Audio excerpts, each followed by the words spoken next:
Good morning to everybody. Here it is. The day is upon us. We are mere minutes away from the oral argument in Moore versus U.S. And I want to just tell you a little bit of a story about myself. I went to law school at Quinnipiac University School of Law, graduated in 2002. And what I intended to do was be a constitutional attorney. I took that track. I got involved in the defense appellate clinic. I overturned a violation of probation.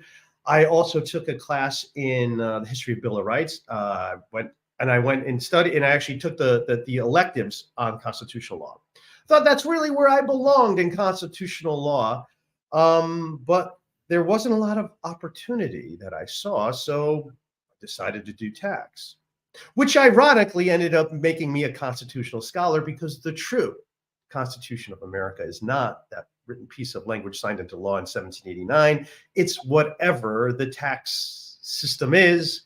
That is what has to bend to all individual rights. So I've inadvertently found it. Now, John Richardson, joining us today, John sent me a link last week to a video from the Federalist Society. And I watched this video. It's a debate. Let me get this up on the screen. It's going to start playing as soon as I do, though. And I just want to set the groundwork for you. This is a debate between two professors, both who have filed amicus briefs and more. The Professor Ely is against the transition tax, whereas Professor Johnson, he's a big fan of it. And so we're going to pick up here. Hopefully, I have this spot properly. I'm gonna bring up this video. And I think it is so incredibly telling about what this case is actually about. We've been saying it's the most important case the Supreme Court is going to hear as far as tax. But because taxes is actually the real Constitution, this is the most important case the Supreme Court will hear. It really will, because it will define the relationship of individuals to the government permanently. They're really at a crossroads. What is the nature of our relationship between our countries? So let me get this video up here. I think you guys are going to enjoy this. Or who bothers? It's all these claims of resources. And so it has to be an utter Neanderthal position to say, I've got to chew on the gold and make sure the coin is good. He's really something else possibly here. Be taxed. This is one of his non sequiturs. Finance work. We don't know what this is about. Economists work. It's the claim on resources. These funny little pieces of paper with George Washington or Benjamin Franklin on you are not what is going on. It's the real claim to real underlying sources. They couldn't. And just so if you don't understand what he's saying, I don't think anybody does. So we'll continue, but it's gonna lead up, because he's trying to set up his argument. The argument he's trying to set up here, you'll hear it, is that if Moore is overturned, the transition tax is removed, wait till you see what the taxes are going to be.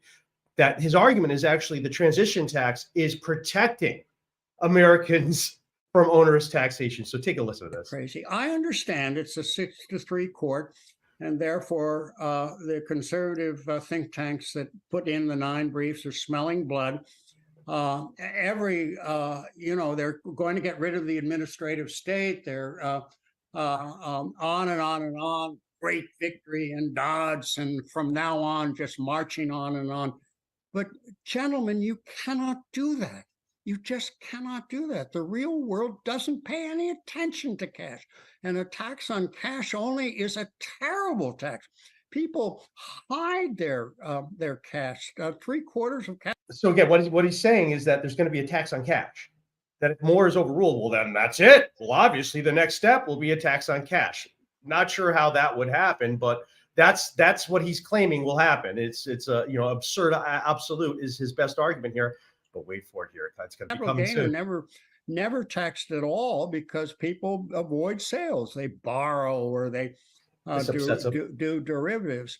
And if the Moores win and win big, then the tax that will be left will be an awful tax, just as a matter of tax policy. Now, I know constitutionalists are not supposed to look at the consequence, but you have more.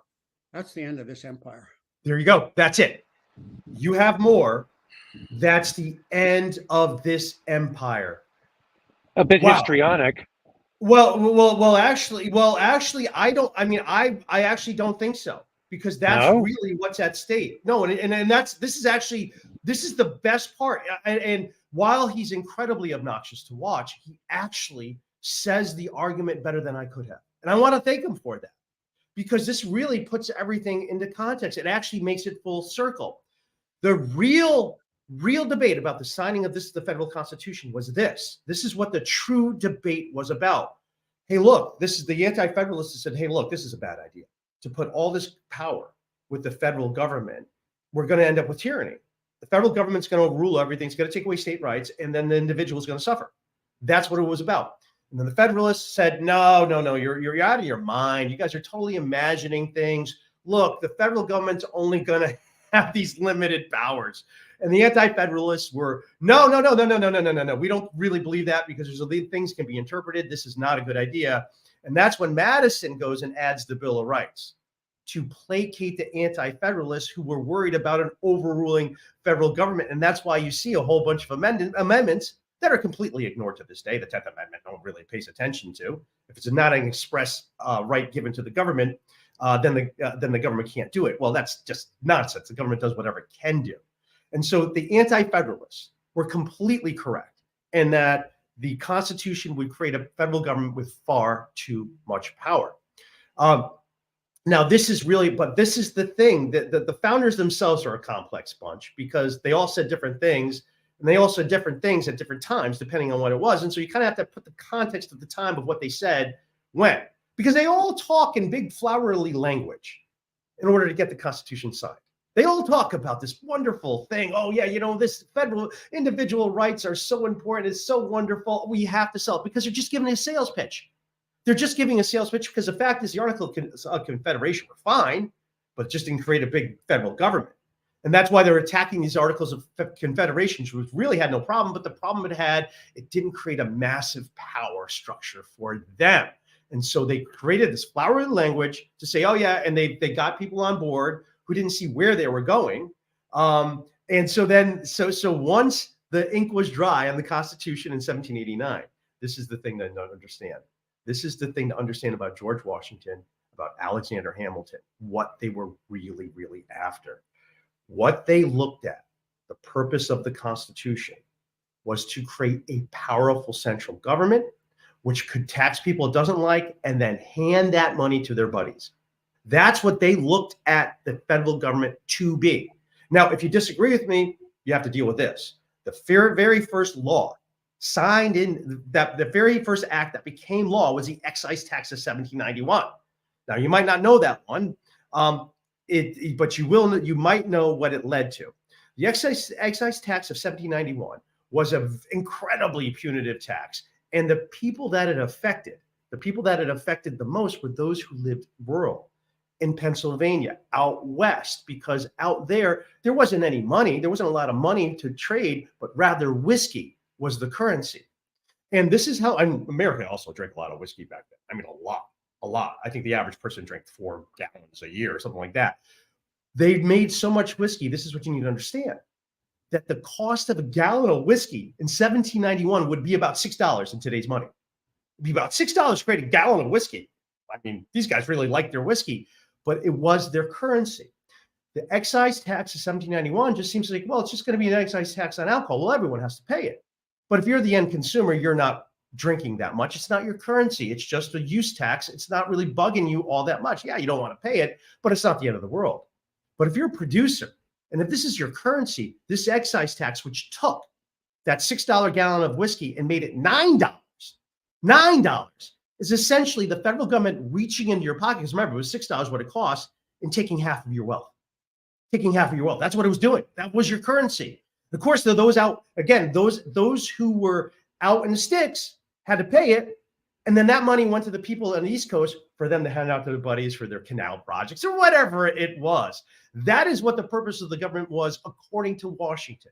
Because this is what happened. The whiskey rebellion happened. Because it wasn't just the tax that was utterly obnoxious, but they sent federal revenue agents into Pennsylvania to invade everyone's privacy. The Fourth Amendment was torched. Within 2 years of signing the Fourth Amendment, it was torched. Unreasonable searches and seizures, not if taxes are involved. That is the true Constitution of America. Now, who Washington was, what they were, what Hamilton was, what we would say they would be is it's mercantilism. The purpose of government is to give favors to politically connected people and punish those who aren't. Now, John Adams basically followed suit. Now, the first person to come along that really didn't believe with that was Jefferson. Jefferson got rid of the tax and the country grew. He expanded the government in peacetime. He was not a Federalist. He was someone who actually believed in individual rights, even though he has an inconsistency himself. He was the one who got rid of all these taxes. But this is the thing you need to understand. There is the American system. The successor to Hamilton and Washington was Henry Clay. And he dubbed this term the American system. The American system is using that power of taxation to reward your friends, punish your enemies. Reward your friends and make the government big, and then you can dole out the favors. Then Clay's successor was none other than Abraham Lincoln, who enforced a ruinous tariff, a war of choice, and imposed the nation's first income tax on, guess what? Worldwide income. Citizenship-based taxation is totally a part of the American system. And here's the thing. The American system is an empire. That's what's really here. It's an empire where the government is powerful and the individuals exist to support that government regardless of what that government asks for them, regardless. So this is where he actually says, and I didn't even think of it this way until Professor Johnson said this quote. He said, "This is the wars. If the wars win, it's the death of the American empire." Well, here's what you need to understand about empires. Empires have emperors. And doesn't that sort of sum it up, what we're dealing with our income tax code and all these things?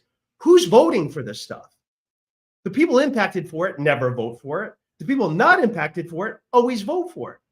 Empires have emperors. And that is what we are seeing today and more. What is the Supreme Court going to decide? Is this a nation? Is this a nation of individuals, or is this a nation where the government rules over anything else? Or perhaps they will punt and decide that later. So with that introduction, I want to open up the floor to John Richardson and Keith. Well, actually, Keith, I want to go to you. Does what I say make sense? Did I lose you somewhere? I mean, I hear your words, and your words make sense. Okay. I just have to digest it. Okay. Well, maybe our good friend John Richardson has some is able to illuminate a little bit better in a but way. But I do get you about the empire and taxation. I get you 100% right. on that. We have it up. So, John, what do you think about what I said there? What would you say? Am I off my rocker or close? Well, no, you're not off your rocker. There's increasing evidence. As you look at what I recommend, anybody who has not seen the musical Hamilton, it's not available everywhere, but I would suggest that you see the musical Hamilton, which actually is an interesting sort of account of the history of this, and really the whole issue of trying to put together a federal government. There's absolutely no question, though, that a big part of the purpose of the federal government was taxation. And that's very important.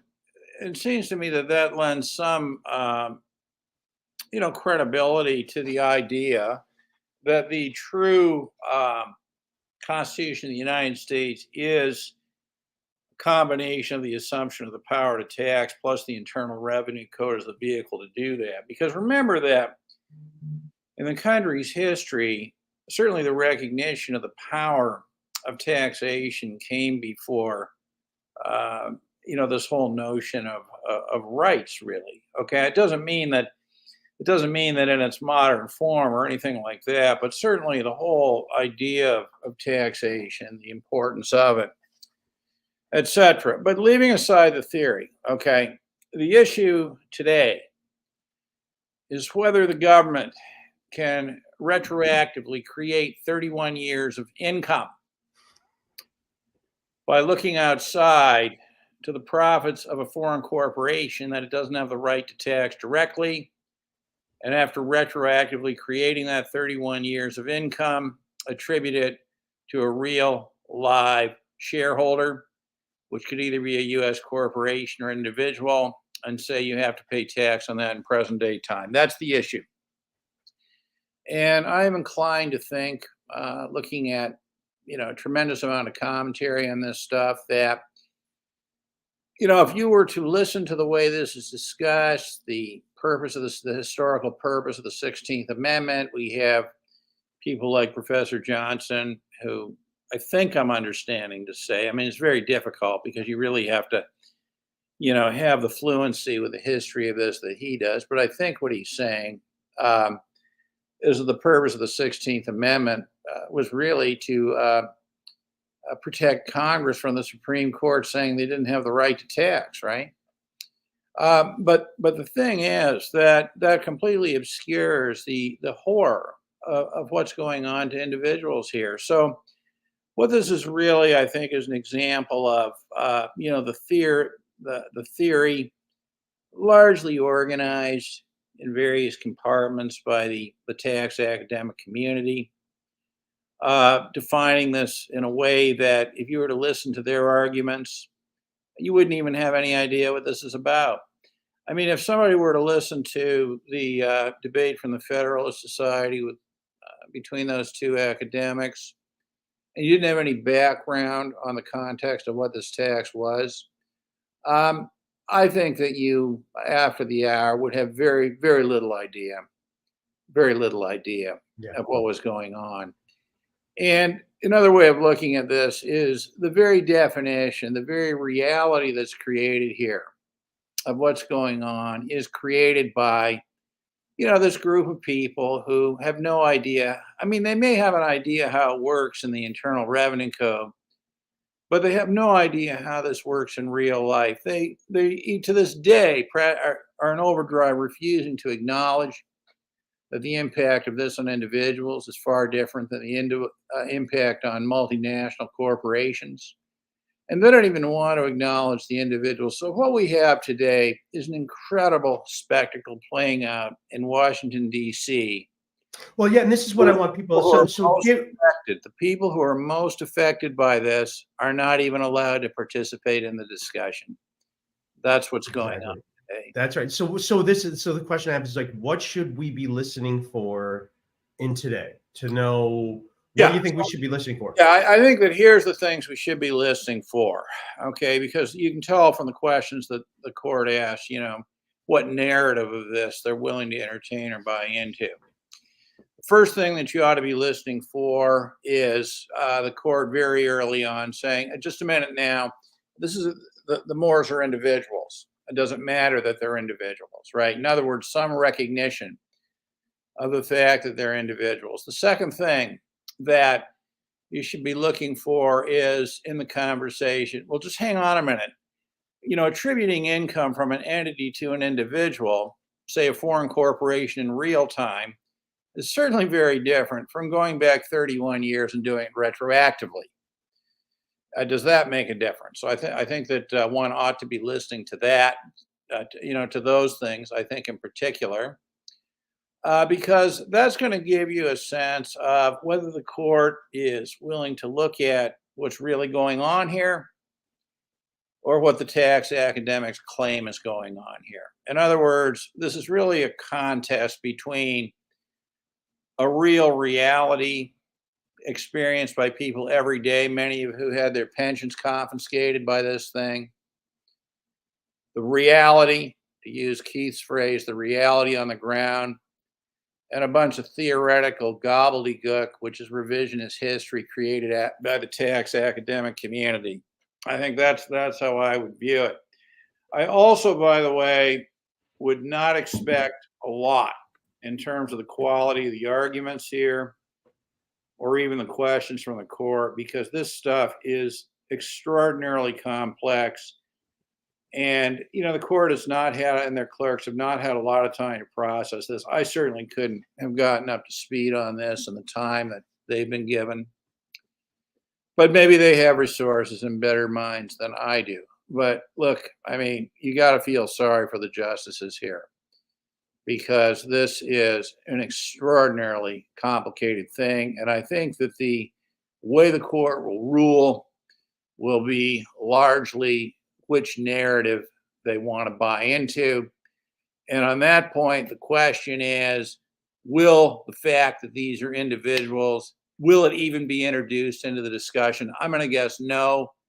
It will have to come as a question from one of the judges. So we'll see. It'll be interesting.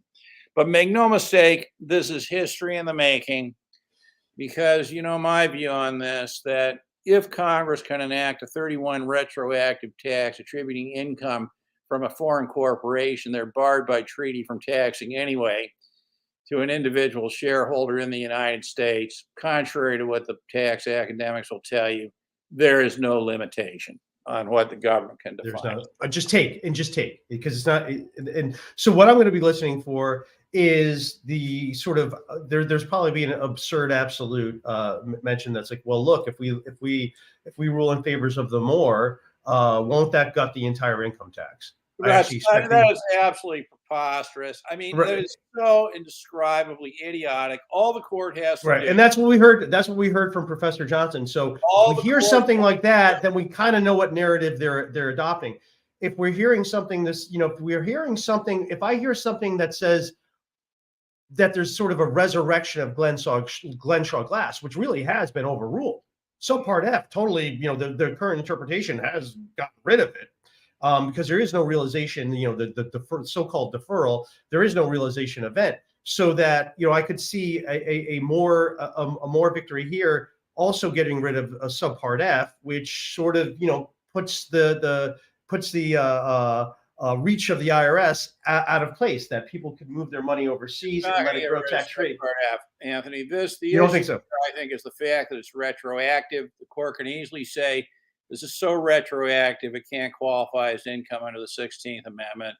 We'll rule on that basis and leave the rest for another day. But let's get over and see how this unfolds. Yeah, right on. All right. We're not live yet. I'm checking the audio yet. They're not going there. We're still a few minutes early, so we're not quite there yet. We're ready to go though, and we have a great audience today. So go ahead. Go ahead, Keith. Our comments to a minimum during the hearing, okay? Yeah, right. And I will, if I do have something important to say, I'll try to interrupt it or just take a look at the chat. I'll try to do there quietly, wherever we have a break. And I'll try to keep my emotional outbursts. Put it in the chat. Better idea. I'll put it. How do I? Well, you'll have to look at my face to see my outrage. I'm very curious at how this is going to go, and that will the Moors be recognized as individuals, or is this just going to be an academic discussion? If it's an academic discussion, that's not what we're looking for. If we're seeing them say, hey, look, the Moors have a $14,000 tax. What's with that? That means it's going better. So do you think it'll be a good sign if the justices start asking questions about individuals? Yes. Yes. Okay. Yeah. If we're hearing that, and we don't know exactly where it's going. My guess, the active judges will be. I actually do believe just the ones that they're attacking the most. Justice Thomas and Justice Alito, I believe, are. But Anthony, only Justice Jackson could surprise us. By the way, she's actually not. She's actually got some brains in there. Only Justices Thomas and Alito stand between the U.S. government and a free society. There you go. Right. Yeah, that's right. So here it's 10 o'clock. Let's see if they started this yet. Yeah. Let's just make sure I got. Hopefully, got it right here. Click play to start button. Okay, I think we're live. I think we are live. We're getting the audio live right now. I have a little bit of a Rube Goldberg set up so I can get this here. So it's actually a different computer running the audio here, but it is going. It is saying it's live. And we have someone. Oh, Keith, we have someone in there, right? Who's We do. We have Laura Snyder, who's president of SEAT, Stop Extraterritorial American Taxation. She is present in the room. All right. Maybe she can give a shout out. Actually, that'd probably be a bad idea. Give a shout out to Iris Medic while you're there, right? So it's we are here and we are waiting for them to go live here. It is playing. We are hearing the audio feed right now. It's just quiet. They haven't started, as far as I can tell. And if anyone wants to correct me, this is according to my computer system. I would hate to miss out on this important thing. All right, we got some people tuning in from all around the world. We got London, right on. Hey, good morning. It's Suzanne. She is in the afternoon. Where's Suzanne? She's where? Where's she? Is she Australia? Is that where she is? Where are you, Suzanne? And Melvin's joining us here, and here's Melvin, great commenter. Melvin's I think Suzanne is in Switzerland, if I'm not mistaken. Oh, right, yeah, that would make sense. It's afternoon there, right on. All right. Yeah. So she is. Well, that's the hotbed, isn't it? That's the hotbed of yes, ground zero, where everything. Right. You know, the reason why someone lives overseas is to evade taxes, is according to people like Senator Ron Wyden. There's a little bit of a new Senator Ron Wyden's always got a great proposal. And if you've been following us, that might be the next thing that we discuss next week.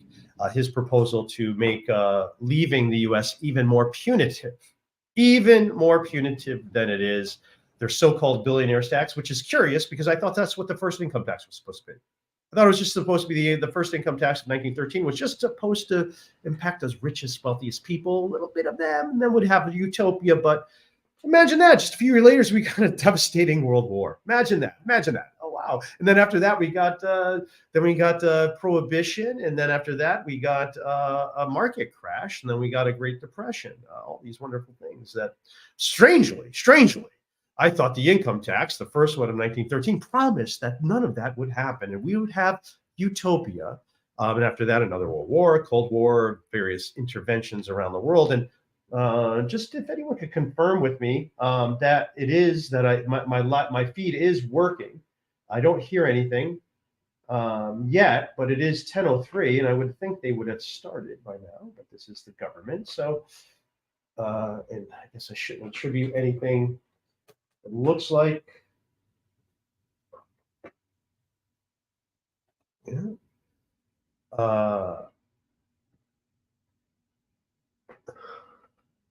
Okay, this sounds interesting, Suzanne.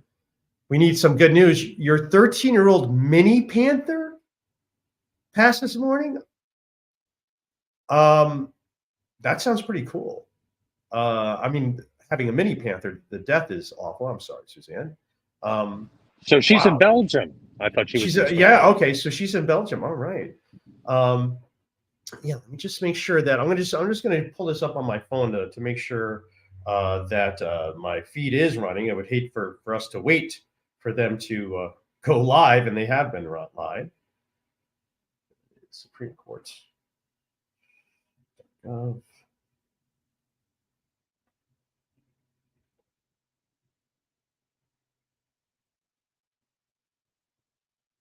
I did do a test earlier and it worked, so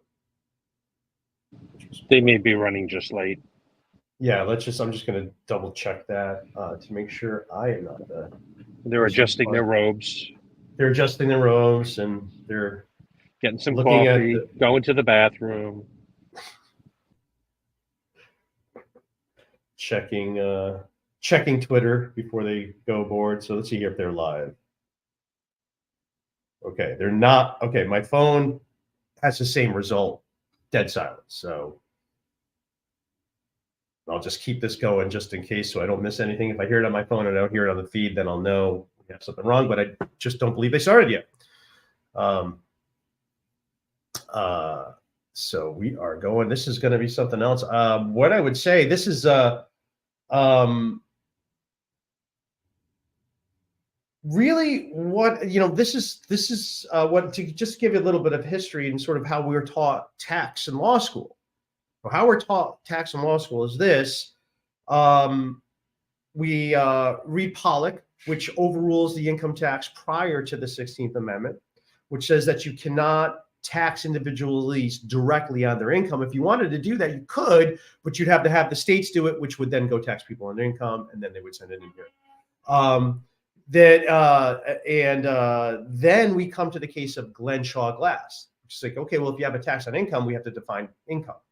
Glenshaw Glass says income is something that is clearly realized over which you have complete dominion, an accession to wealth clearly realized over which you have complete dominion. That is the Glenshaw Glass test for income. The transition tax fits none of that. None of that. It doesn't even try to claim to. and rather tries to claim to, I think what they try to do is like, well, subpart F already exists, and that's pretty, that subpart F already exists, and that's pretty horrible, and that violates Glenshaw Glass already. So what's the harm here?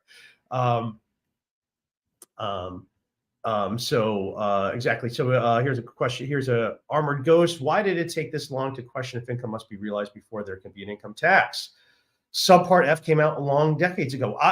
Great question. Great question. And I don't know if I can answer that fully, but I have a theory that I'll spitball. And I think this is sort of the essence of income tax. Again, I can tell you this, in law school, they forced all of us to take income tax. None of us really wanted to. Probably the exception was my dad. He loved it. I went to law school with my dad. We took income tax together when we started this firm. The reason why is because attorneys really don't like tax. It's boring.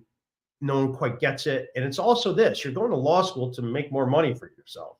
Why do you want to learn something about the thing that's going to take the money away from you? So there's just this sort of global disinterest in tax. It's really the weird people who get involved in it. By the way, if you're joining us right now, we're still waiting for the Supreme Court to go live with the oral arguments. We have their audio feed already here. The Supreme Court doesn't allow cameras in there, so don't look for that. If you're looking at Supreme Court video camera, it's probably not a legitimate feed. And so we're just waiting for them to go live. Once they go live, you'll probably hear silence from me. We're going to try to keep our comments to a minimum so people can understand. Just look in the chat for any comments that come up. I might have to interrupt here and there depending on what is said.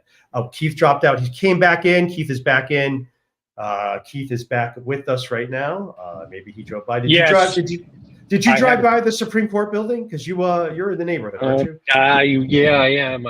No, I just had an unexpected call from my almost 90-year-old father. So right on. Obviously, I had to take that. Yeah, right on. All right. If I don't know if there's a right. So the question is, why did it take so long to question income must be realized before an income tax? Subpart F came out in 1962. 1962 is when it came out. So why? And I would say this, Armored Ghost, I think it's because it's so complicated. Because attorneys don't want to talk about it. And it's so complicated, and that's the purpose. If we get complicated, now people don't understand it, and then we can just sort of push it through, and that's sort of the whole entire history of the income tax. So that's why it's indecipherable. It's indecipherable to take away your agency, so you can't figure it out, so you're not sure what it is, and so what your arguments are. And I would say, I did the arguments, and what I really noticed of Professor Johnson, and I'll just get the screen up here for folks. That I was interviewing, that was went over earlier, was this. This is Professor Johnson. We went over this video earlier today, and he's arguing for the transition tax to be upheld. I noticed in all his arguments that he just throws out things. It's like a word salad of tax and constitutional history. I couldn't really follow a logical progression between his arguments. He would say things that were true, but sort of an out of sequence, and that's a lot of what you encounter with tax experts. They just say stuff to you and they don't explain it to you, and that's why I was laughing. Well, why is this constitutional? And they just say, well, subpart F, subpart F, right? And it's like that. There it is. Well, what is subpart F? Well, it's so complicated we can't get into it, but subpart F basically taxes you on income you don't receive because you will receive it in the future, and the government wants that income. They want it. They want to take it from you. So again, we are going to go back. We are waiting. We are patiently waiting for the Supreme Court to start this and to hear the oral arguments. Who's going to be going first? We're going to hear from the petitioners first. They're going to be starting it off because it's their motion, right? And yeah, that would have to be a John question. Yeah, who goes first? Yeah. So and Suzanne's getting us to calm down. She's had these feet start late. Here we are. 22,800 more versus United States. How's the audio? Good enough for everybody? Can you turn up the volume a little bit? Yeah, you bet. Mr. Chief Justice, and may it please the court, the word income is not an ink blot. Income was understood at the time of the 16th Amendment. Little higher. Gains coming into the taxpayer, wages, rents, dividends, appreciation in the value of a home, stock investment, or other property is not and never has been taxed as income. These gains that gain is not income unless it's taken by the taxpayer.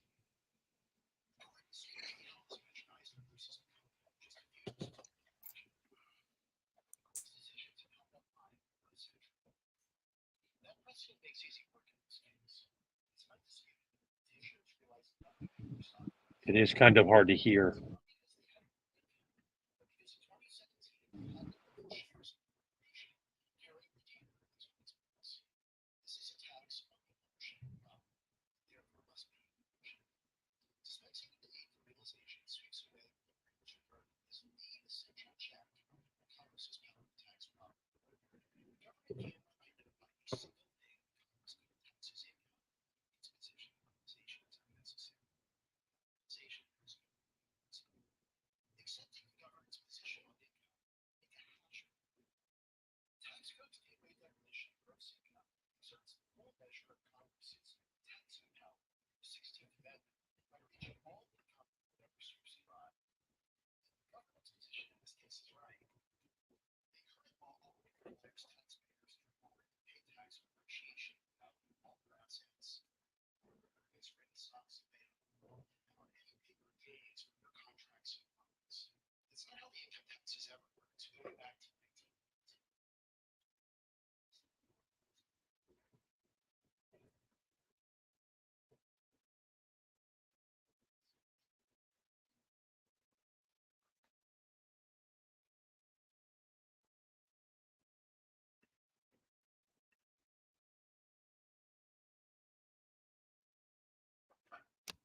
That's Justice Thomas, right?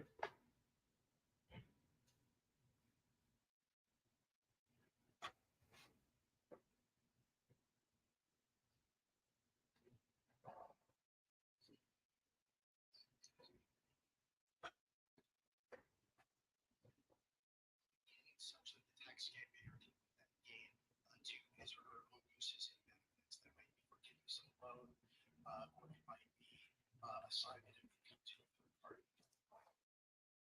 But there certainly is utilization here by the corporation, if not the taxpayers, right? It isn't a case like appreciation of property where nothing's happened. My property you're holding for 20 years, you haven't sold it, nothing's happened. Here something has happened and income has gone to the corporation. Is that right? Yes, the corporation has income, and we don't dispute that the corporation applies income over the decade plus years they're being taxed by the MRT. But I think it really is like the instance of simply appreciation of property from the point of view of the shareholders. The shareholders' interest in the corporation is solely a capital interest, a property interest. And so the value of their capital has increased, it has appreciated. But as shareholders, no, they have not realized any income. So tell me, what's why do we permit taxing of individual partners when either state law or their partnership agreement doesn't realize the income to them? In many states, a partner doesn't have personal ownership, doesn't get the value of the partnership, yet we permitted that tax. Thank you, Justice Sotomayor. A partnership is a fundamentally different form of organization than a corporation. The law has always recognized that a corporation is a person separate from the shareholders in that corporation, and there simply isn't that separate personhood that applies to partnerships. The partnerships are simply a group of people who come together to undertake a business activity, and when they do so, the income that comes in to them is their income directly. So what do you do with Subpart F or Subpart S or all of the other ways in which we have attributed corporate income to individuals? You don't challenge the constitutionality of Subpart F. That isn't an issue in this case. But in your brief, you don't appear to be challenging it. We think that Subpart F follows the commonly accepted method that Congress has used to address situations when a taxpayer has interposed a corporate structure between themselves and income that is otherwise theirs. Well, but that's the whole purpose of a corporate structure. People do that all the time, particularly for that purpose. You don't incorporate unless you want the corporate shield. You don't incorporate unless you want the benefits of the corporate protection. So under your theory, Subpart F, Subpart S, these are long-standing taxing mechanisms by the government. Your theory would undermine those as well, wouldn't it? I don't think that's right. Subpart F, again, works on simply categories of income on a current basis, where those categories of income are properly viewed as being, and Congress determined, are properly viewed as being earned by the shareholders due to the nature of the categories of income that are addressed by the statute. I'm sorry, go ahead. So you concede that Subpart F is constitutional. I just want to be sure that I understand your answer. We think that the defect with the MRT doesn't really apply to Subpart F. The court has never considered the constitutionality of Subpart F, but as we take it, we don't think that there's a constitutional So what issue is there. the distinction? Is it just that other parts of Subpart F, to the extent that they tax income, do it on an annual basis, and the MRT was a one shot that went backwards? I think that's part of it. But again, I think what it really is that Subpart F addresses this fundamental income shifting concept, whereas the MRT doesn't, and that's so in two respects. First of all, Subpart F operates on a current basis while the corporation is subject to the control of the controlling shareholders, whereas the MRT takes no account of whether— I'm sorry, there's no question that you meet the definition of Subpart F. You need in Subpart F at least 10% of the company share, and the company has to be owned more than 50% by U.S. owners. So it's identical in terms of the percentage of ownership or the percentage of shares. That's right. But Subpart F, unlike the MRT, aligns the control and the ability to redirect income with the year that it is applicable to. The MRT takes Sounds account— to me that what you're attacking is only a due process issue of how long the tax is for, not the ability to tax. I don't think that's right, for the reason that I think whether you owned a particular piece of property on a given date, which is the question that the MRT asks, is sort of the sine qua non of a tax on property, whereas Subpart F looks at income as it comes in while the controlling shareholder has the ability to redirect that stream of income. Isn't that then just a question of whether it's fair to attribute, fair from a due process point of view, as Justice Sotomayor is saying, whether it's fair to attribute the income generated by Keisencraft to the Moors, which is a distinct question of whether there was income within the meaning of the 16th Amendment, right? Well, I think it ultimately comes down to a 16th Amendment question for the same reason that the court thought so in McComber, which is that a shareholder's interest in a corporation, including in its income, is a capital interest and therefore a property interest. And so if there is some reason to look beyond that and attribute income to the shareholder, that would necessarily raise a question of income and why it is that the shareholder isn't being taxed on what would otherwise be a property interest. So I think the court has always addressed this sort of question as a question of income, and that includes, for example, all of the assignment of income cases that the court has decided over the years. Can I go back to first principles? The concept of realization was very well established at the time that the 16th Amendment was adopted. But the amendment does not reference realization. All that the drafters had to do was add the word realized after income to lay and collect taxes on income realized, but they never used the word realized. And then I look at the history both before and after the ratification. As far back as 1864, not so far back, Congress taxed from the ratification. Congress taxed, quote, gains and profits of all companies, whether incorporated or partnerships, in estimating the annual gains, profits, or income of any person entitled to the same, whether divided or undivided. In 1913, just 8 months after the ratification of the 16th Amendment, Congress included undistributed corporate earnings to certain shareholders. Your brief tries to distinguish all these things, but I come back to the main point. Both sides can point to congressional actions that tax some realized income, some or didn't tax unrealized income, but we have examples of Congress taxing unrealized income. Why don't I take it that the plain text of the amendment doesn't make reference to realization? I think there are two central features of the text of the amendment that reflect that it does apply only to realized gains. The first is simply the use of the word income.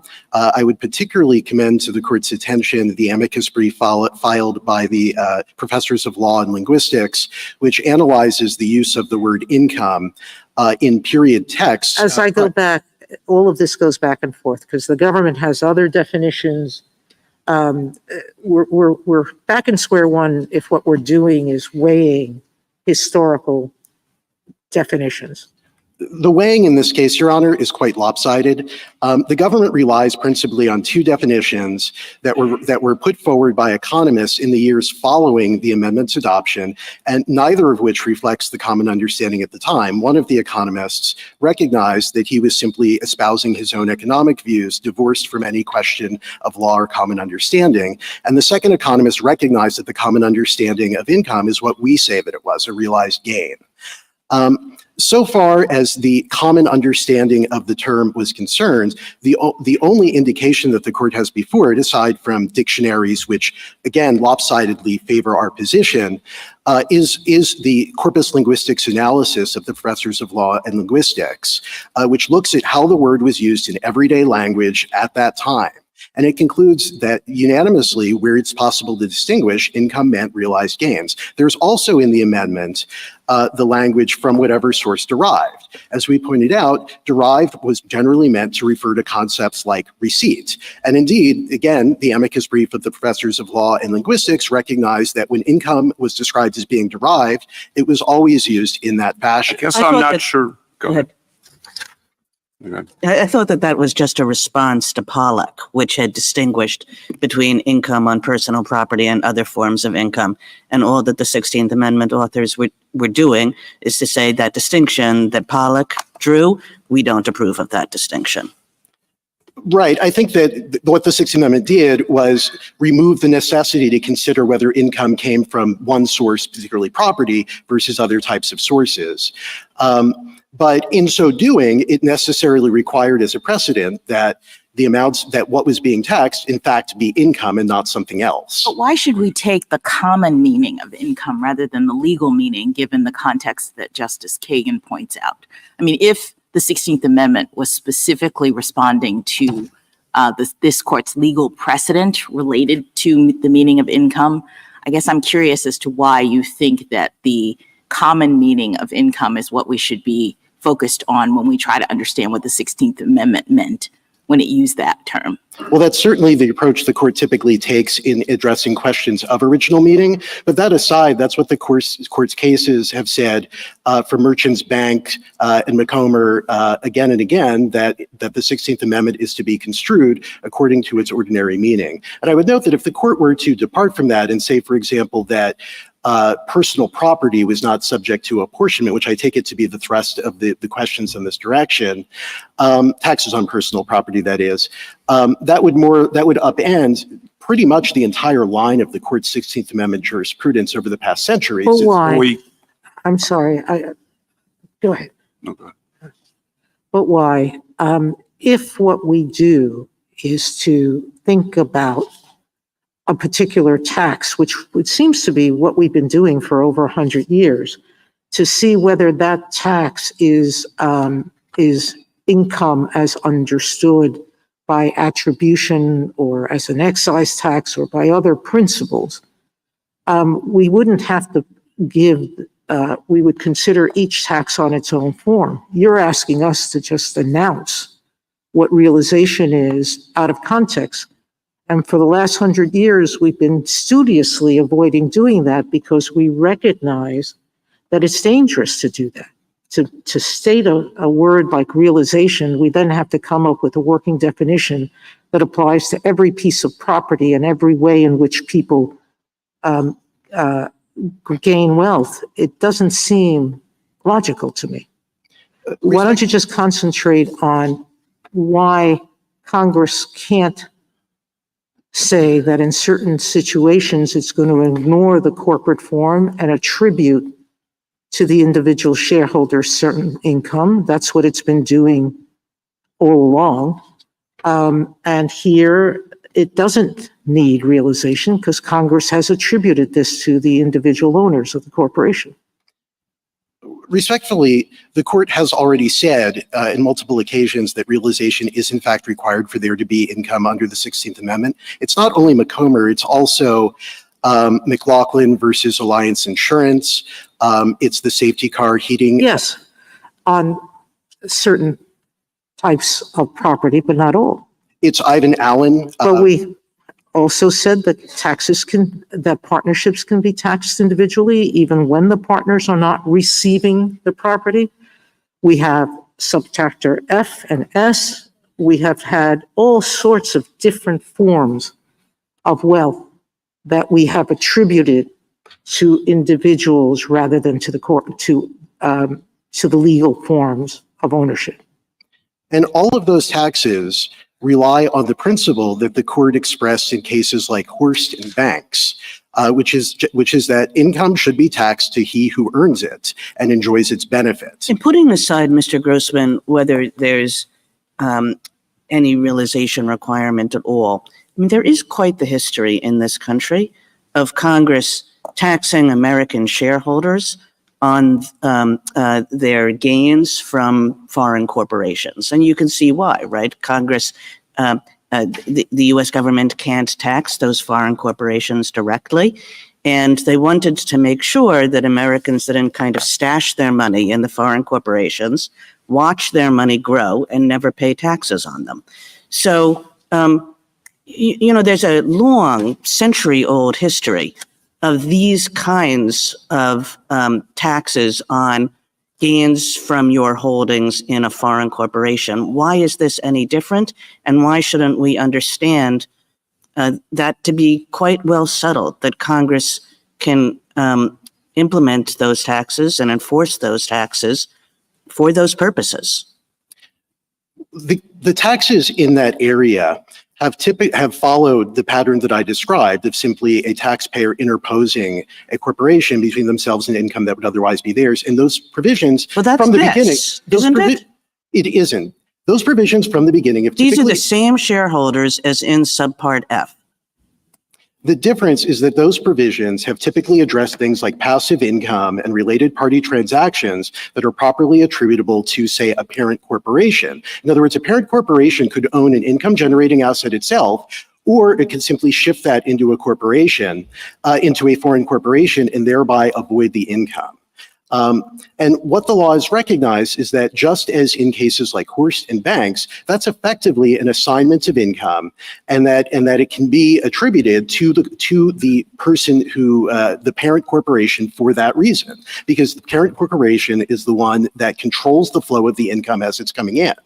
The MRT, by contrast, operates as a tax on property. It doesn't take account of any power that the shareholder had over the income as it was coming in the door to the corporation. It only takes account of ownership in 2017. That seems to be an argument about timing. In other words, we have realization in this case, the entity realized income.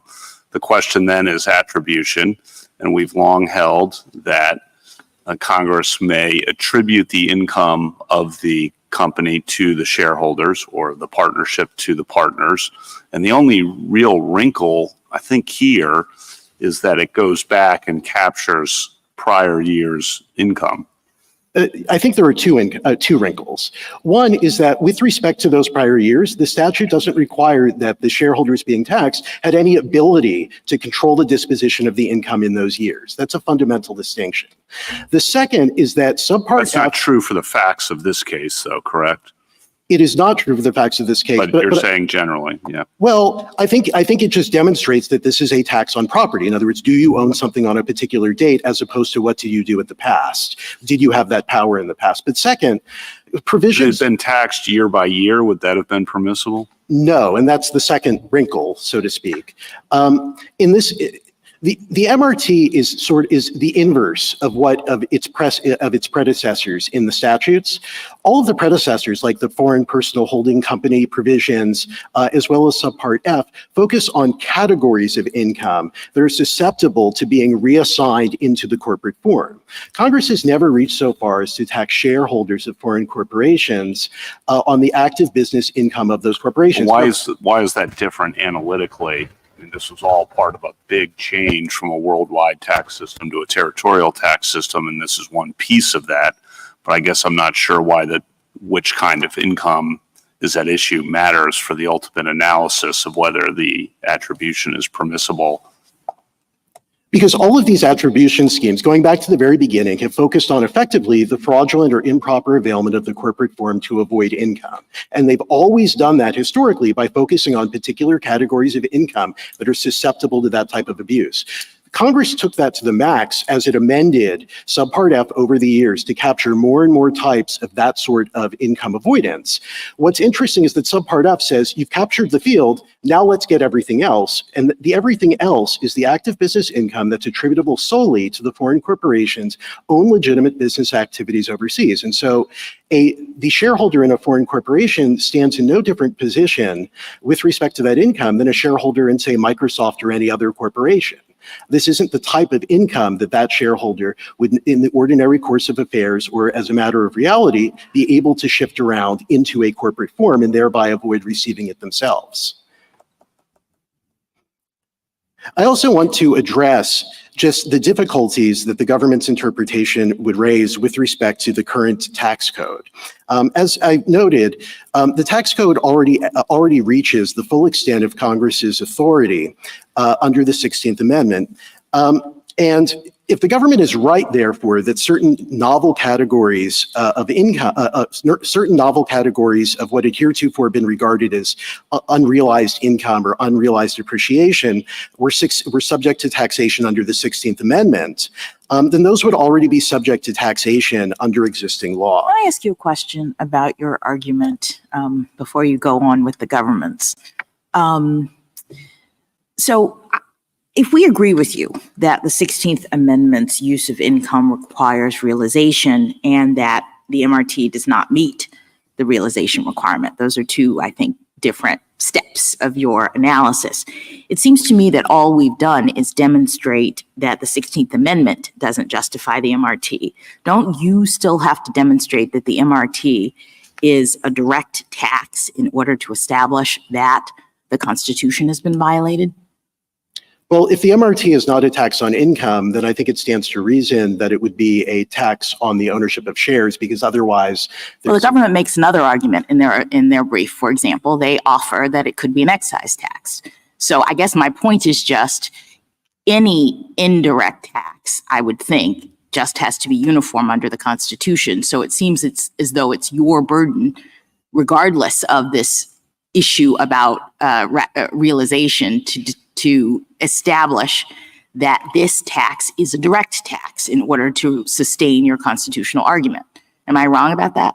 We allege below that it was a direct tax. The government filed a motion to dismiss. It argued that it was, in fact, a tax on income. It did not dispute. So I appreciate that people haven't argued this. But would we then send it back to the Ninth Circuit to determine this issue of whether or not it's a direct tax? Or is it your argument that we can sustain its constitutionality just because we haven't had briefing on this particular aspect of it? Well, I think what the court could do is answer the question presented. As to whether or not there would be anything left for remand, I think it's at the court's discretion as to whether it wishes to reach the government's excise tax argument. So far as that argument is concerned, again, the bare text of the statute operates based solely on ownership of a particular piece of property on a particular date and takes no account of any type of business operations of the people whom it's taxing. That is the sort of tax that Flint, which I think is the high water mark of the court's excise tax jurisprudence, indicates is in fact a tax on property and cannot be sustained as an excise tax. So I think the court could very easily make short work of that argument. Going to the government's position regarding— Is that argument within the question presented? No, Your Honor. Was it preserved? No, Your Honor. It was raised for the first time before this court. So far as the government's position is concerned, I mean, just think about, for example, if someone has a contract to sell widgets to a third party in a future year. If the price of widgets goes down so that they're less expensive to manufacture or acquire, then necessarily that person has received an economic gain. Under the government's position, that would be taxable. Thank you. Thank you, counsel. Justice Thomas? Anything further? Would your case be any different or your argument be any stronger if we were talking about real estate rather than owning stocks in a corporation or an interest in a corporation?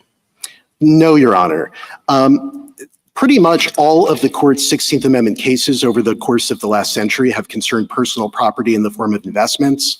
I think it's well established at this time that taxes on personal property. Well, actually, what I'm more interested in is not necessarily a distinction between real and personal property, but rather having an investment in a corporate form or partnership where you can actually, there is an argument that the income had been realized by the corporation, or income had been realized, as you've heard this morning, by the partnership, and whether or not that should then be attributed to those who invest in those companies.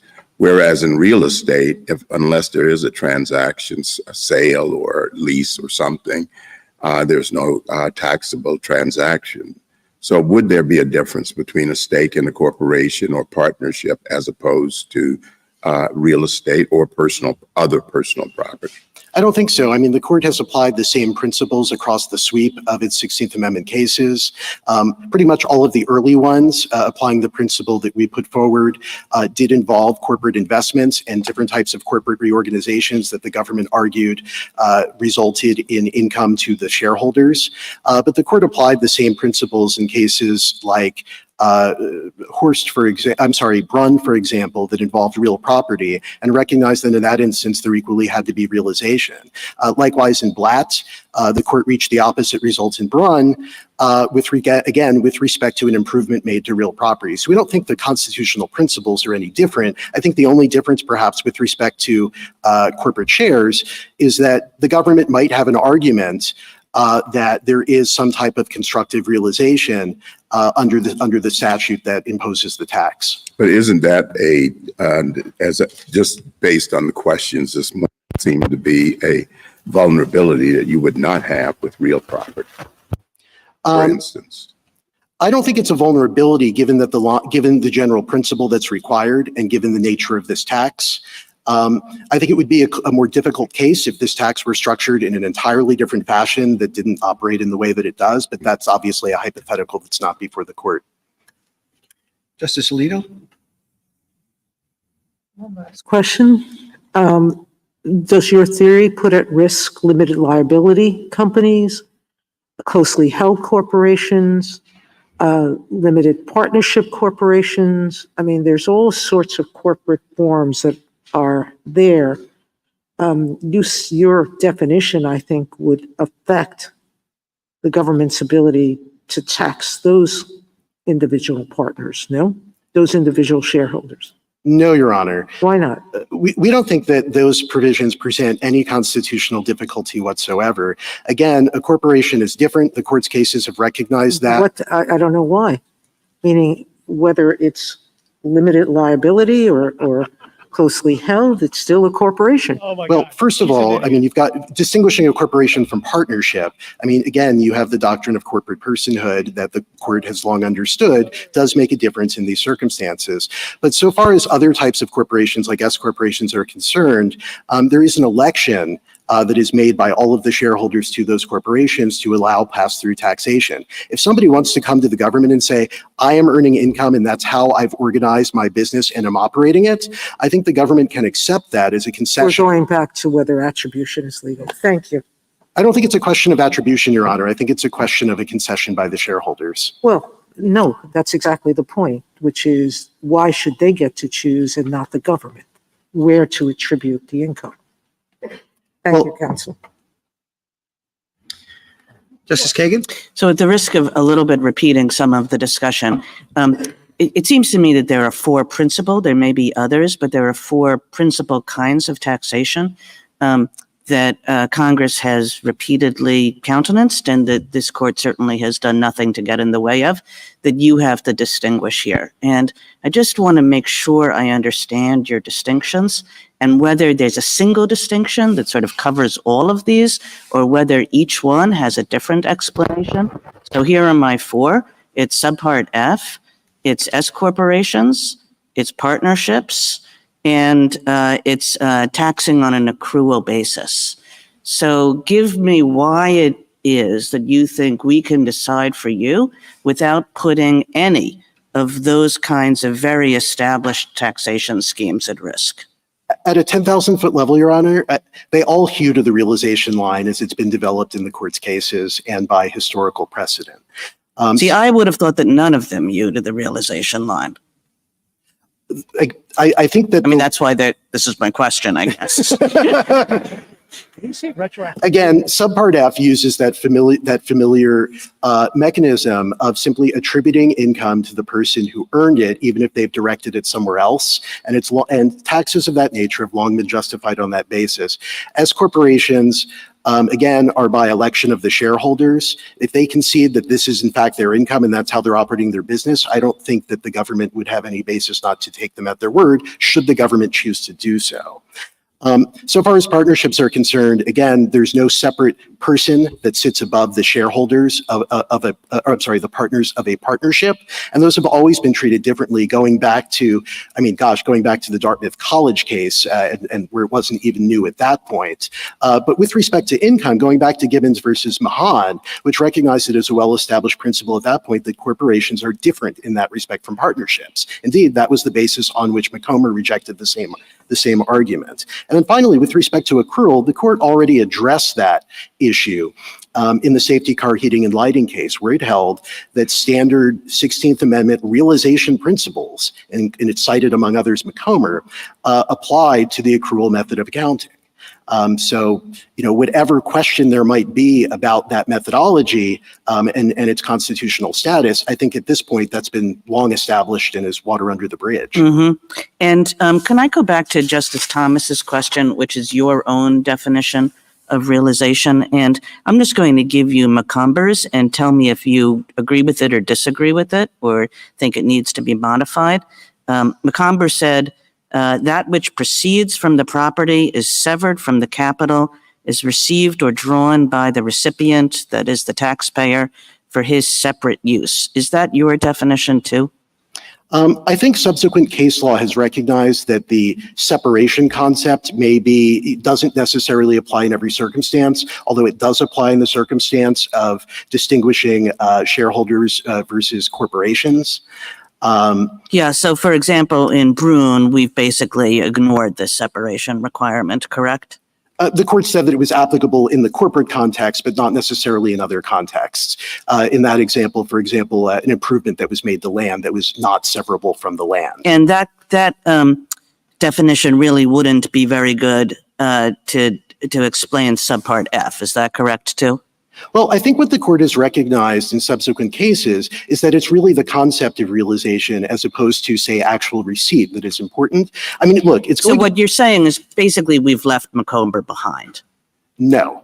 I think the court's cases through Glenshaw Glass, up through as recently as, say, Indianapolis Power and Light or Banks, recognize that there is something more that is needed than a mere economic gain.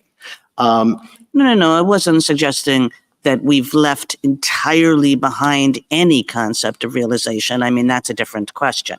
But that we've left the McComber definition of realization behind.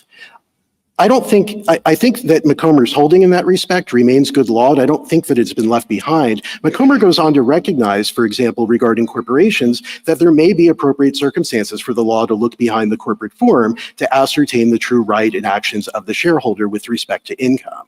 And so I think McComber, taken as a whole, does recognize this principle, and it used the best language that occurred to the judges in the context of the case to express that, look, in most cases it's going to be receipt, but in other cases something else may well qualify.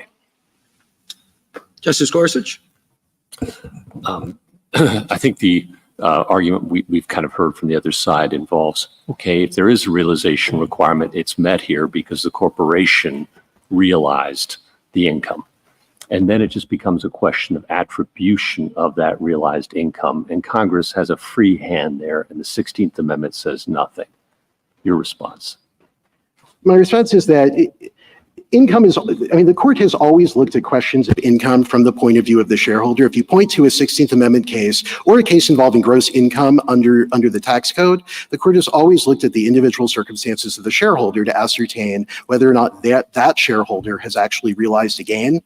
And so, for example, Indianapolis Power and Light, a 1990 case, the court looked specifically at the facts regarding certain types of customer security deposits. It didn't look at it as some sort of abstract inquiry where things might be assigned and so forth.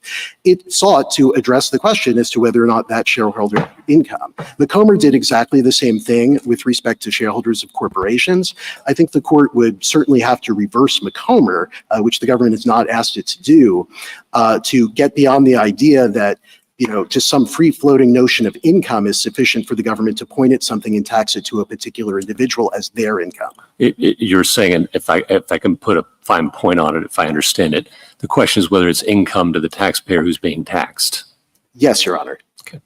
And then I'd like you to go back to the discussion you had with Justice Jackson. And I understand your point that the excise argument has been forfeited or perhaps even waived in this case. Just want your thoughts on it generally as an original matter. We have the Hilton case from quite a long time ago.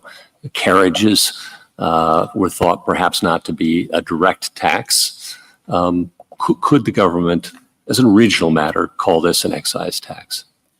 I think the answer resoundingly would be no. The whole point of the direct tax clauses was to make it difficult for Congress to levy these types of taxes while still leaving that authority available in times of emergency. And so far as taxes on personal property and things like investments were concerned, that was addressed extensively during the ratification debates for the Constitution.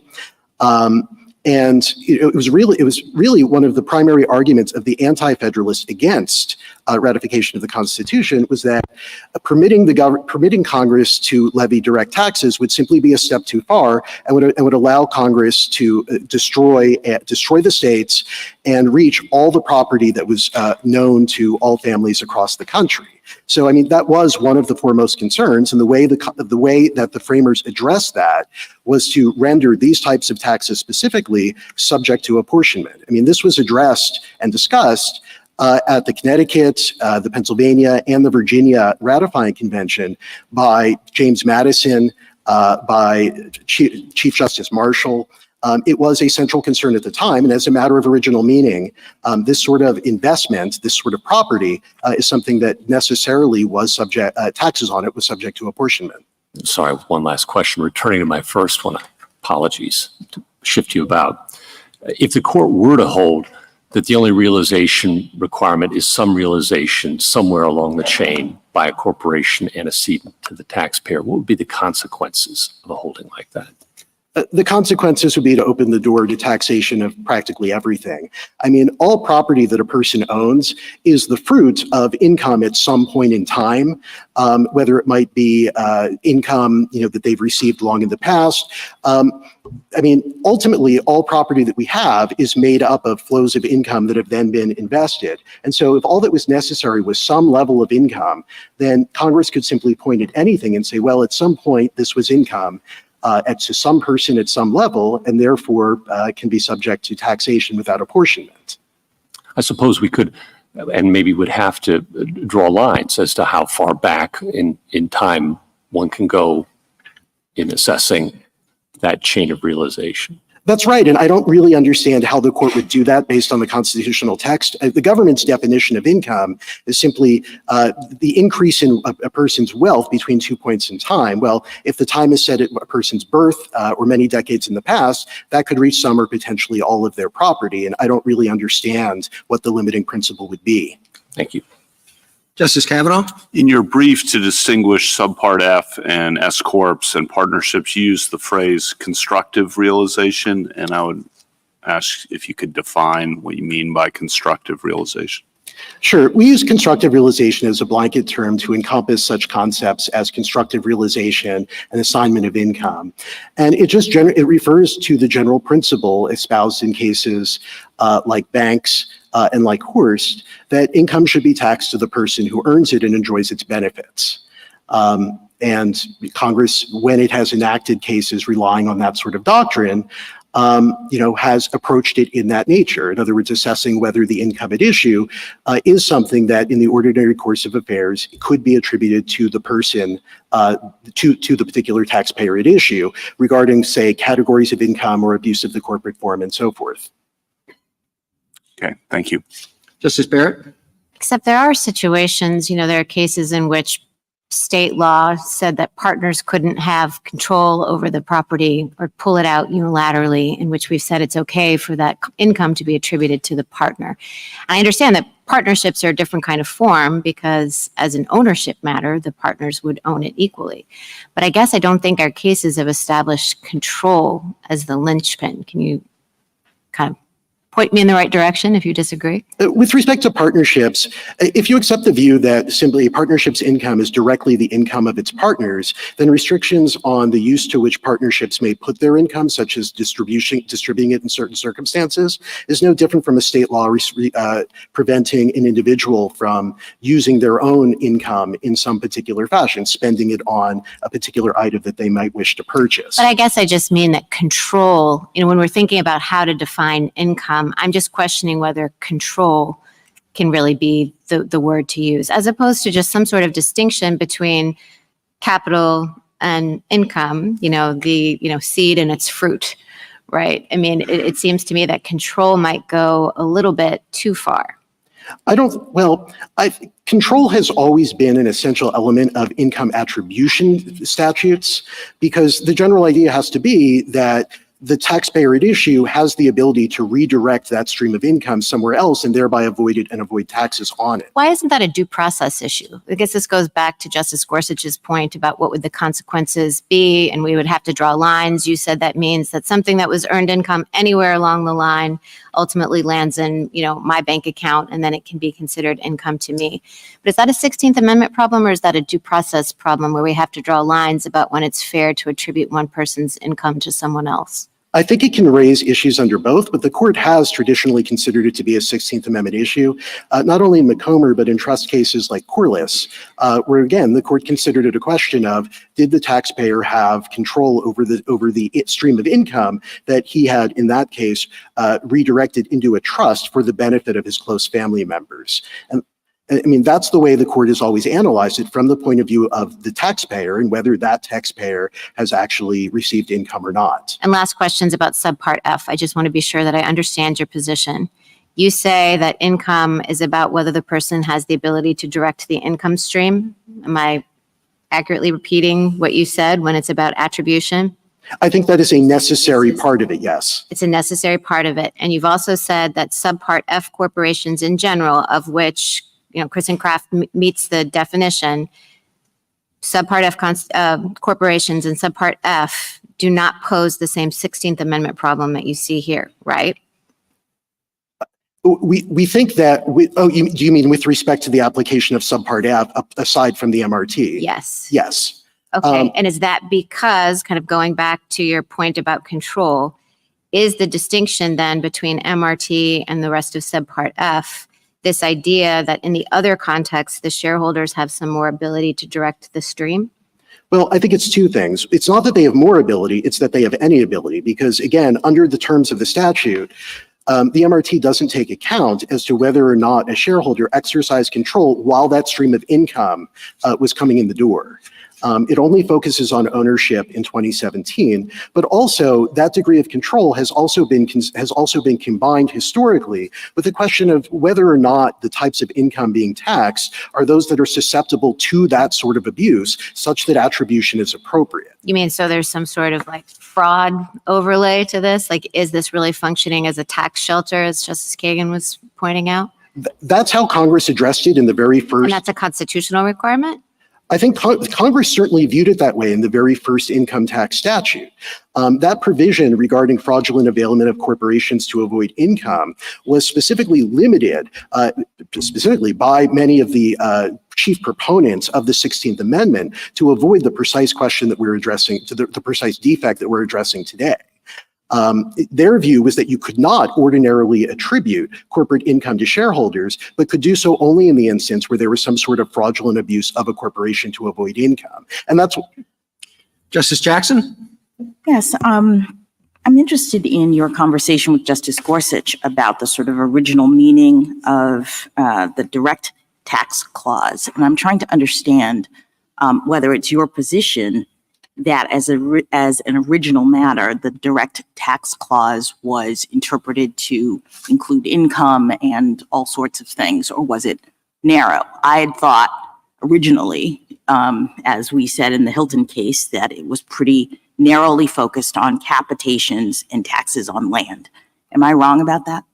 The Hilton case had 3 seriatim opinions. 2 of them viewed it as a consumption tax regarding conveyance of persons. The third of them, by Justice Iredell, adopted the view that, well, if it's difficult to apportion something, then it should not be subject to apportionment. What about Justice Patterson's explanation that this was a pretty narrow clause and that it was designed to protect Southern states and slavery from federal interference, that was really what was going on here, and therefore, when you're looking at direct taxes, you're talking about, or direct, taxes as opposed to indirect, you're talking about certain kinds of things, and that it's not necessarily others, income and that sort of thing. Well, I think as a matter of original meaning, that's incorrect. But I would note in the context of that opinion, it was dicta. It certainly didn't stand for the position of the court. Did the court, until Macomber, hold that income was direct? Not with respect so much to income. Or, I'm sorry, Pollock is what I'm saying, Pollock. Well, I think the case that addressed this issue prior to Pollock was Springer, which did adopt the narrower interpretation of the direct tax clauses. So up until Pollock, which was addressed by the 16th Amendment, we had a very narrow conception of direct tax. For a 20-year period, there was. Subsequent to that, as I said, pretty much all of the court's 16th Amendment cases over the past century have concerned taxes on personal property in the form of investments. So I think the court would really have to upend its jurisprudence if it were to decide at this late date that the direct tax clauses ought to be given some other interpretation. All right, let me ask you about realization. Going back to Justice Thomas's very first question and what the definition is. I guess I'm trying to understand whether you think Congress has the authority to define what constitutes realization or not. Is that something you are giving to the court through constitutional interpretation, or who gets to decide what the realization line is? Well, I think as an initial matter, yes. I mean, Congress does get deference on that, but it actually has to try to do that, which is not what it did in this case. I mean, again, the tax here on its face turns on ownership of property on a particular date, and it doesn't take into account. No, I guess I don't understand your answer. If Congress, could we find that there is realization in this case, that there is realization? Like who makes the definition of realization? Could the court determine that there's realization here under a definition that we are appreciating? I mean, the government has never argued that there's realization in this case. The government has simply presented its the other argument that realization is not required. So I think it would be unusual for the court to reach out and decide a question of that import without the government actually having precedent. Are you asking us to, let me put it this way. Are you asking us to adopt a particular definition of realization under which your client wins in this case? If we disagree with you about what realization means, do you lose? We're simply asking the court to reaffirm the definition that it's applied since nearly the dawn of the 16th Amendment. So I don't think we're asking— Even though the 16th Amendment doesn't have realization in it, you're saying that the implied realization requirement has a definition that you're asking the court to adopt. We're simply asking the court to say that realization is necessary as that concept has been espoused in the court's decisions over the course of a century. Thank you. Thank you, counsel.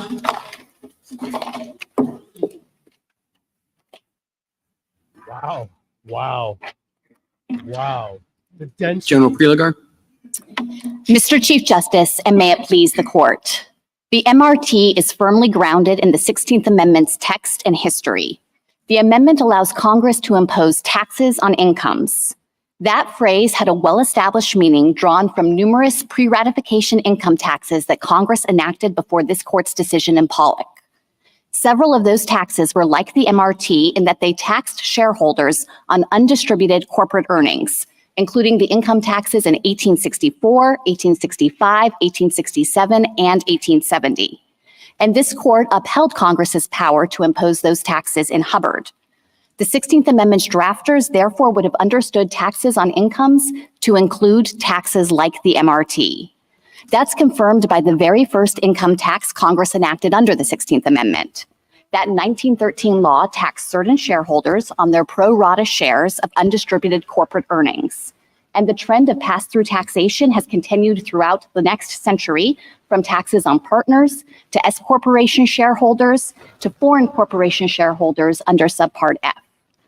Against all that history, petitioners stake their case on McComber. But the court has limited McComber to taxes on particular stock dividends that are not at issue here. If the court now extended McComber's discussion to invalidate all taxes on undistributed business earnings, it would cause a sea change in the operation of the tax code and cost several trillions of dollars in lost tax revenue. Petitioners say that every other provision of the tax code could be saved under a theory of constructive realization, but they don't provide a comprehensive definition of that term or explain why it would rescue every provision except the MRT. My friend today said it's a blanket term that's defined by the circumstances where you can say that constructive realization occurred, but that's simply circular. And by conceding constructive realization, they've acknowledged Congress's power to draw reasonable lines about what counts as income and who can be taxed on it, which is exactly what Congress did in the MRT. Finally, the court doesn't actually need to resolve any fundamental questions in this case about whether the 16th Amendment requires realization. The MRT taxes income that was actually realized by the foreign corporations, and Congress permissibly attributed the tax on that realized income to U.S. shareholders, just as it has done in any number of pass-through taxes throughout our nation's history. The court could say only that and affirm. I welcome the court's questions. When you say realized, it has been realized, what do you mean by that? I think that this is a paradigmatic case of realization, Justice Thomas, insofar as the thing that's being taxed, the underlying tax base for the MRT, are the earnings that actually came into the corporation, the foreign corporation's coffers. So the tax base here was the substantial ordinary business income that the foreign corporation generated through its operations in the foreign country, and that has to date been subject to tax deferral. That income has never been taxed at the corporate or entity level. Instead, what Congress did in the MRT is enact a pass-through tax that attributed the liability on that actual income that was realized to the U.S. shareholders.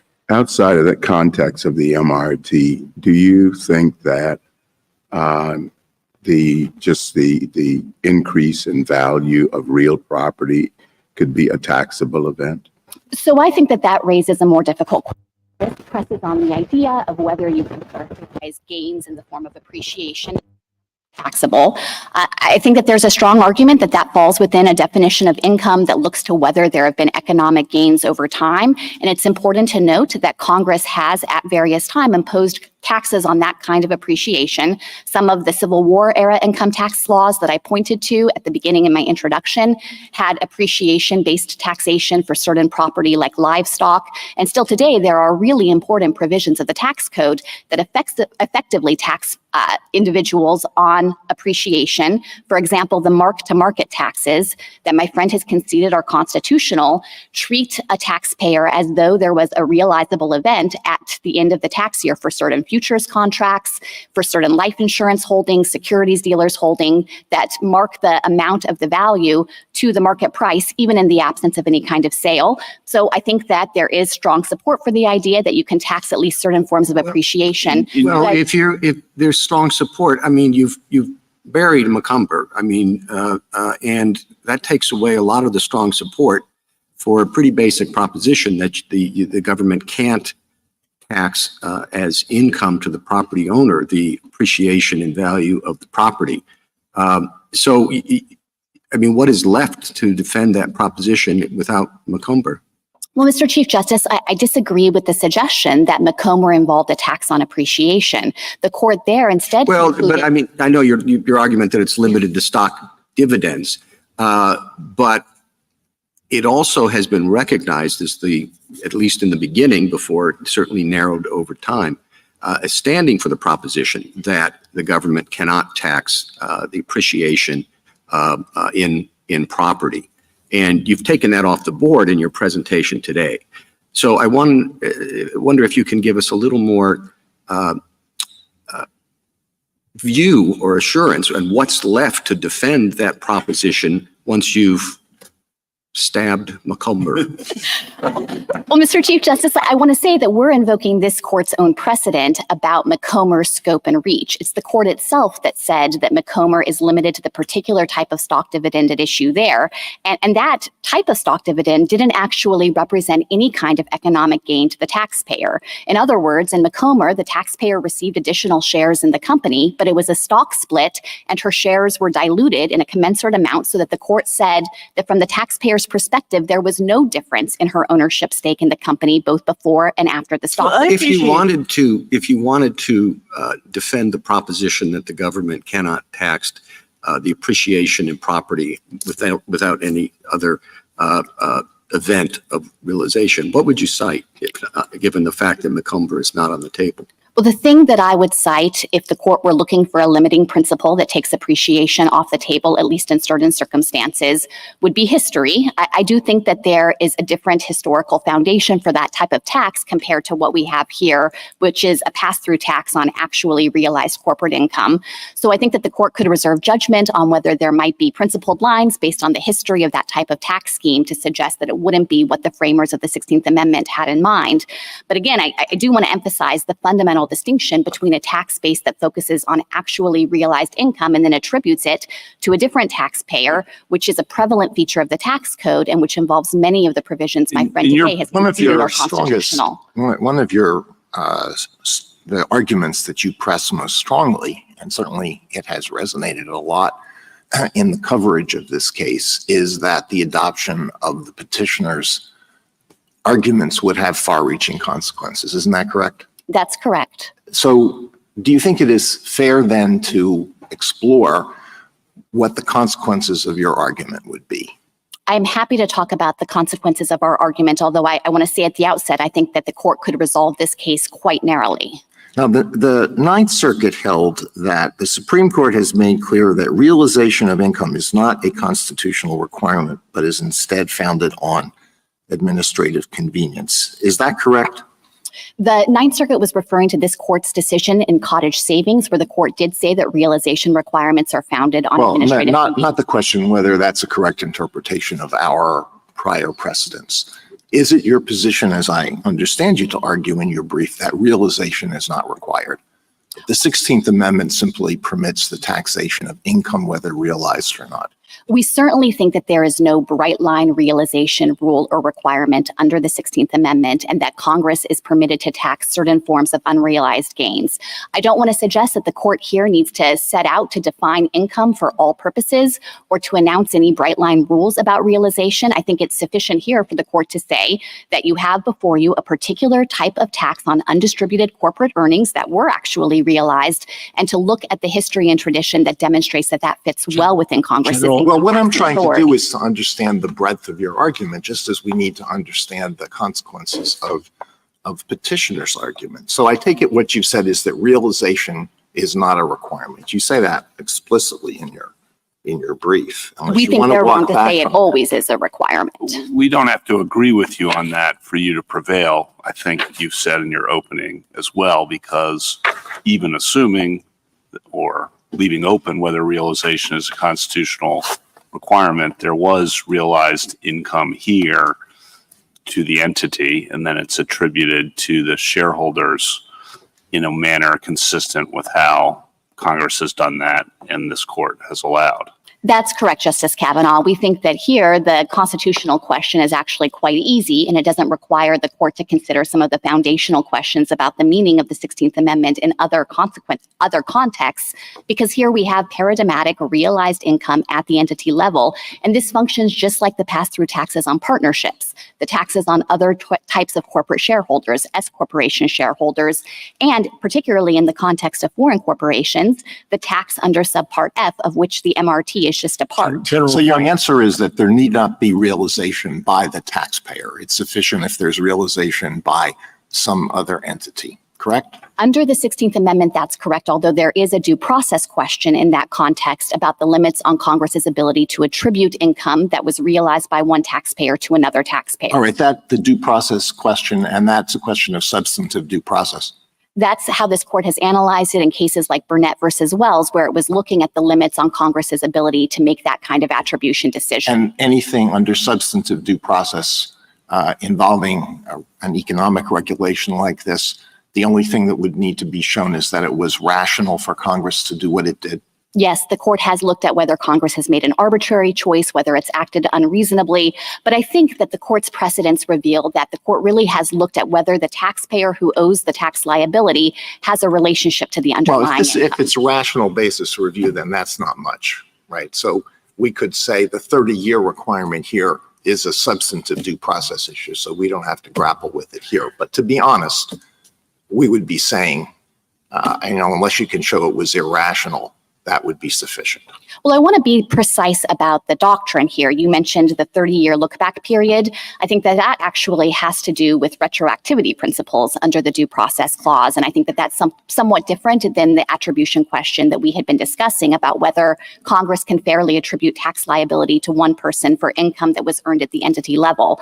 I recognize that maybe there are some complicated questions out there that could exist in this space, but the important point is that here we have an enormous amount of history and tradition on our side to support the idea that this particular attribution decision falls well within constitutional bounds. I want to talk about this case, and ultimately we have to talk about this case, but I just want to understand how far your argument goes. How far does it logically go? So under your argument, does the 16th Amendment allow the taxation? It allows the taxation of income, and you define income as an increase in an economic gain between 2 points in time.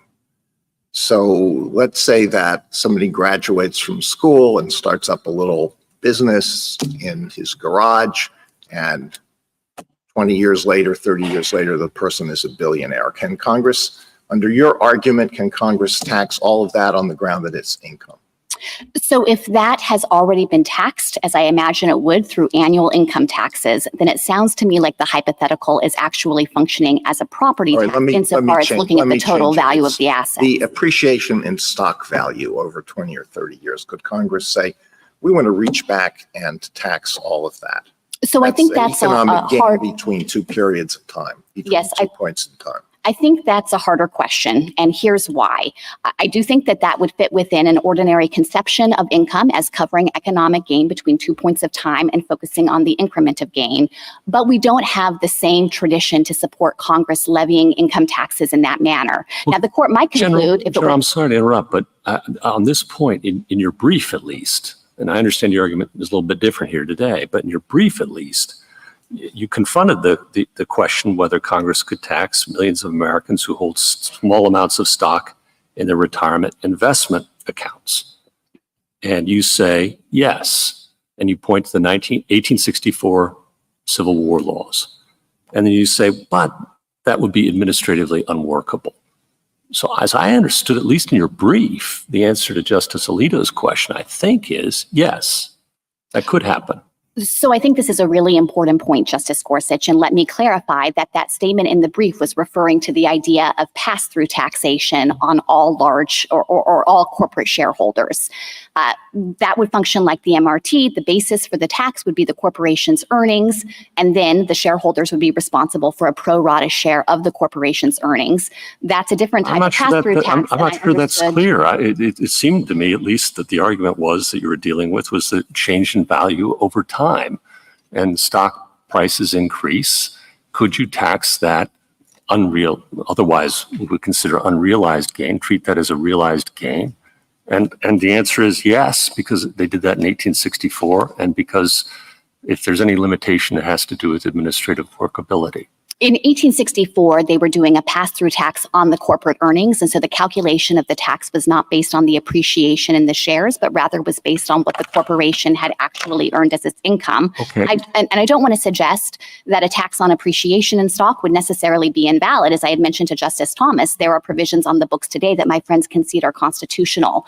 But let me say that to the extent that this question and Justice Alito's question is pressing on the idea that maybe this kind of appreciation should just be beyond the reach of Congress's taxing power. No, I'm just asking what the limits of your argument are. And it seems to me there are none. Well, I certainly think that Congress has broad taxing power. And what I was about to say is that here, the relevant question is not whether Congress has the power to tax in the first place. The court has said Congress has plenary power. It can tax people just for existing. The question is whether that's a direct tax that has to be apportioned or whether it's subject to the rule of uniformity as an indirect tax. And if I might address what I now perceive to be kind of a backup argument. So the first argument, brief argument, is no realization requirement. Today I'm hearing, well, even if there is realization, there was somewhere in the chain realization, and then Congress can attribute it freely as it wishes. And I understand that argument, but I'm not sure how we fit it with our precedent. If we ditch McComber, I understand your argument. But let's assume McComber isn't completely misguided. Okay, I think those were your words, misguided. I look at Fellis, I look at Brune, I look at Hurst, and it seems to me, at least as I read them, that they're all trying to work within McComber's framework and talking about, is it fair to say that there was realization to the taxpayer, not realization somewhere back in the chain of history, and income realized by the corporation or a parent or a subsidiary or whomever. And just as a matter of precedent now I'm talking, what's mistaken about that? So in those subsequent cases, I wouldn't say that the court was mistaken there. It did happen to find a realization on the facts of those particular cases. For the taxpayer, right? For the taxpayer. Of course, they involve different types of tax. None of those cases involved a pass-through tax. And so I think looking at what is maybe the closest precedent to the situation that we have here, I'd point to the court's decision in Heiner versus Mellon, which considered the propriety of a tax on partners, even in a circumstance where they couldn't actually access the partnership income because state law prohibited a distribution to them. And the court said that was perfectly fine. You haven't made an argument that there was realization to this taxpayer, though, have you? But the whole premise of pass-through taxation. Just answer that before you launch off. You haven't made that argument, right? We don't think that the tax's constitutionality depends on whether these taxpayers get a distribution, because this is a pass-through tax, just like the other contexts I've been mentioning. And I think that there are kind of two ways to think about it. I'll take that as a yes. Well, I was about to say there are two ways to think about it. One is to say that there was realized income at the entity level, and Congress can permissibly attribute that to the taxpayer. Another way to look at it would be to say that the taxpayer has a close enough relationship to that underlying income for Congress to permissibly treat it as income to the taxpayer. But we don't have that argument before us. What do we do about that? That argument hasn't been made. Well, we certainly intended to make that argument, and I understand our briefing to focus on both aspects of this issue. We, of course, joined issue with petitioners on whether the 16th Amendment requires realization. Because to the taxpayer or to anybody, and you say, no, it doesn't require realization. And now today you're saying maybe it requires realization, but not to the taxpayer.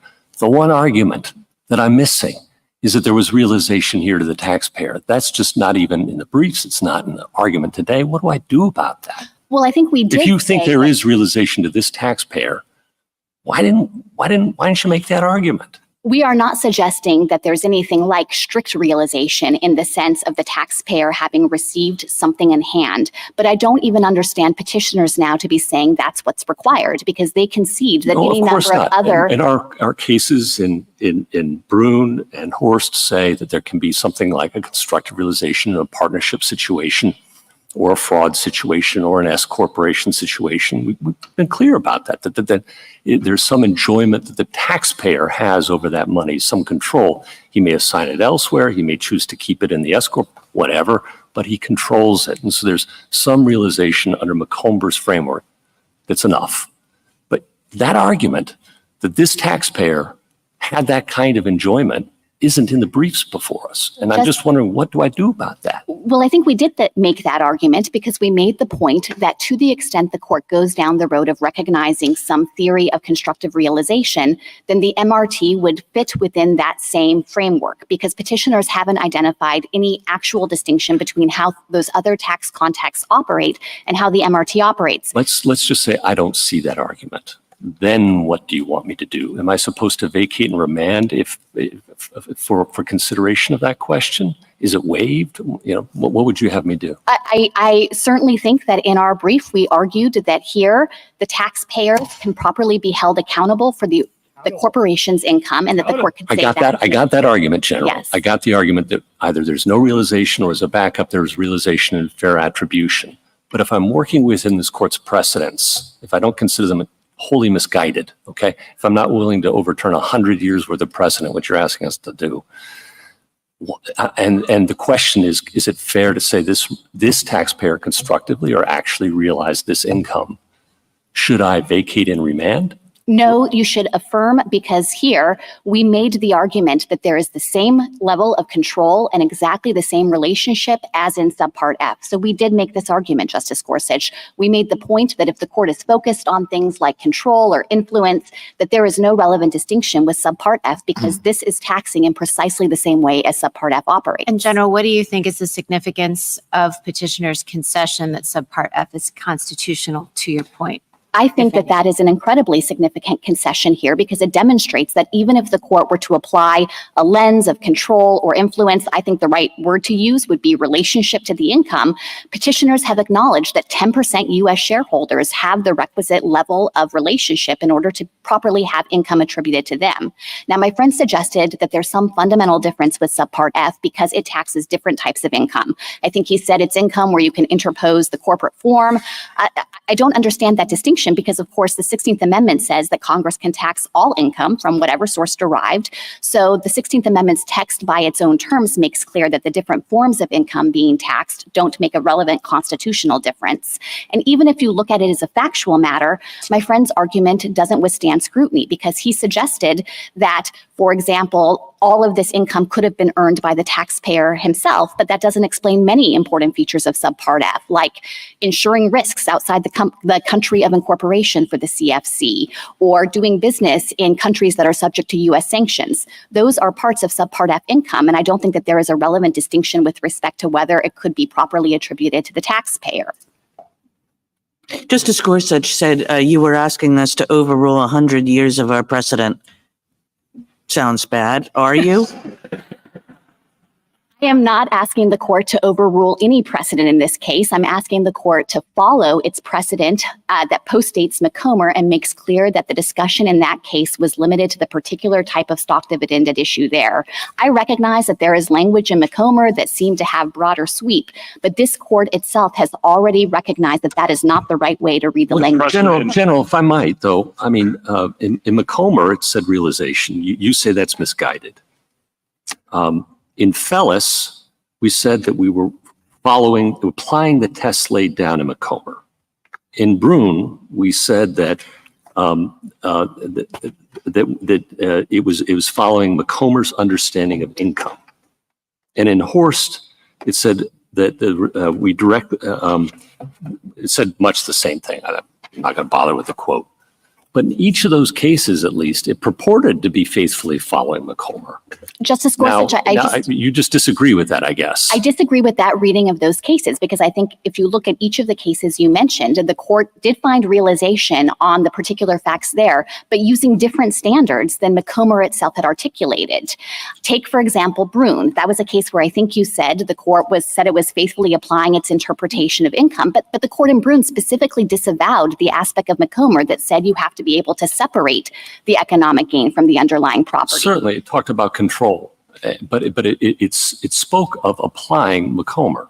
Now, maybe you think it was diluting itself, but that's how the court perceived what it was doing. Shouldn't that count for something? But look at the court statements in Griffiths. There, the court said that McComber's theoretical bases had been undermined, that it had, quote, in effect been limited to the particular type of stock dividend at issue there, and that it didn't have controlling weight even with respect to other types of stock dividends, let alone other types of economic gains. So what do you understand to be the current state of our precedent? I mean, at a certain point, you said, well, McComber was confronting something that stock dividend had no economic consequence whatsoever. And that was true, and that could have been, I mean, McComber could have been decided in a paragraph saying that, but that's not what the court did. Then, as you say, there are many cases following McComber, which basically leave McComber's own theory of realization in the dust. But what do you take to be the current state of our precedent that we need to pay attention to? I think that if this court had before it another stock dividend case that involved an economically substanceless split, then McComber would control. That's what Griffith said. McComber's limited to that particular type of stock dividend. But the court itself, in any number of follow-on cases, had said that McComber doesn't have controlling weight outside that context.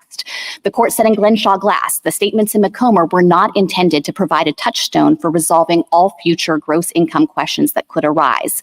So I think to the extent that that leaves McComber as a bit of an island unto itself, that is just the natural effect of this court's subsequent precedent, and we're asking the court to follow that precedent. The precedent here. most on point for you, I think you said, is Heiner, right? The partnership case. That's right. I think it involved the most analogous tax to the MRT. Explain why that dictates the result here or strongly supports the result here from your perspective, since that's the one you're relying on most. It strongly supports the result in this case because in Heiner, the court confronted a situation where partners claimed they could not lawfully be taxed on partnership income on a pass-through basis because state law operated to preclude any distributions of that partnership income to them. So by definition, under state law, the partners were not going to personally realize that income. State law prohibited the distribution, and the court rejected the claim from the partners and said that it didn't make a difference with respect to the permissibility of that pass-through tax from the partnership entity level to the partners themselves. Now, petitioners have suggested that partnerships can just be distinguished down the line because they say that partnerships have a different legal status than corporations. But it's not like partnerships have an innate legal status. Instead, they're creatures of state law, and there are any number of states out there that define a partnership as distinct from the underlying partners themselves. We also have good case law that governs Subpart F in the lower courts. This has been applied in numerous additional contexts involving pass-through taxation and corporations in particular. And it's not just the modern laws, Justice Kavanaugh, it is all of the history here. For virtually the entirety of this nation's experience with an income tax, there have been laws on the book, other than the brief period when Pollock governed, where Congress has taxed corporate income at the shareholder level. That is a classic pass-through tax, and it's how the MRT operates. I agree with that history and your description of it. I was just isolating the case that's really kind of closest, I think, is Heiner. And I just wanted you to spell that out. What about the fact, I'm sorry. Sorry, go ahead. Go ahead. I was just going to ask you if Heiner is closest on this pass-through point, what's your best federal case upholding a federal tax on appreciation? Or do you have one? So I don't have a case from this court that upholds a tax on appreciation. I think there are some lower court cases that have considered things like accrual accounting or other situations. There are fewer taxes that reach appreciation. I think the pass-through mechanism is the more common one when we're thinking about gains that aren't realized to the taxpayer himself. But there are, I think, a variety of taxes out there and have been through history. Like the mark-to-market one you were Exactly. And it's really important to recognize the importance of being able to tax in that context. The situation that Congress confronted that prompted it to enact these mark-to-market taxes is the fact that taxpayers can often manipulate realization events. So, for example, they can enter into offsetting futures contracts that don't really have any economic substance to them, but allow the taxpayer to hold on to the one that has a gain, to defer taxation, maybe get favorable capital gains rates, and to sell the one that's a loss and thereby immediately have a taxable event. And Congress recognized that that was a loophole in the tax code that could enable this kind of abuse. So there are taxes like the mark-to-market one that tax based on appreciation. But it's fair to say that we would be doing something new if we accepted your argument that income is any kind of economic gain, appreciation included. I appreciate the opportunity to clarify because we are not actually asking the court to define income that way. I think if there's a lesson to be drawn from McComber, it's that there's a real danger in trying to as an abstract matter, define income for all purposes or to as the Glenshaw Glass said, to provide a touchstone for all future cases, in part because our experience with the tax code is that taxpayers often latch onto those statements and use it as a basis to try to avoid taxation going forward. So I don't think that the court needs to approach this issue by adopting some global or universal definition of income. The Internal Revenue Code itself doesn't define income. Instead, it says that income is all income from whatever source is realized and then gives some illustrative examples. I don't think my friends are offering the court a definition of income because they say income is realized gains or maybe some category of unrealized gains that you can say are constructively realized. I don't think it's necessary for the court to actually try to comprehensively define it here. Thank you, counsel. I understood your answer to Justice Barrett to be the same as the answer that you gave me with respect to unrealized increase in value from one time to another time in real property, that you didn't have any authority to support that.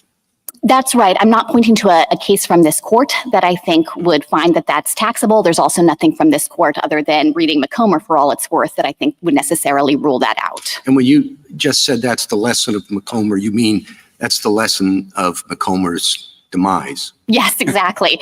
That ultimately, I think the court recognized that those statements, which were rendered as an abstract matter and opined on taxes that weren't directly presented there, had untenable consequences and were also profoundly ahistorical. So I think there's a lot of wisdom in following the approach the court articulated in Griffiths, where the court said, we don't rule on the constitutionality of a tax until we find that Congress has actually laid that tax. I think the court should take each tax as it comes for purposes of resolving these questions. Thank you. Justice Thomas? Justice Alito? General, I still want to understand the limits of your argument. I am quite concerned by the potential implications of petitioner's argument, and you stress that in your brief. You say that if we rule in petitioner's favor, then large, important pieces of the tax code will also logically fall.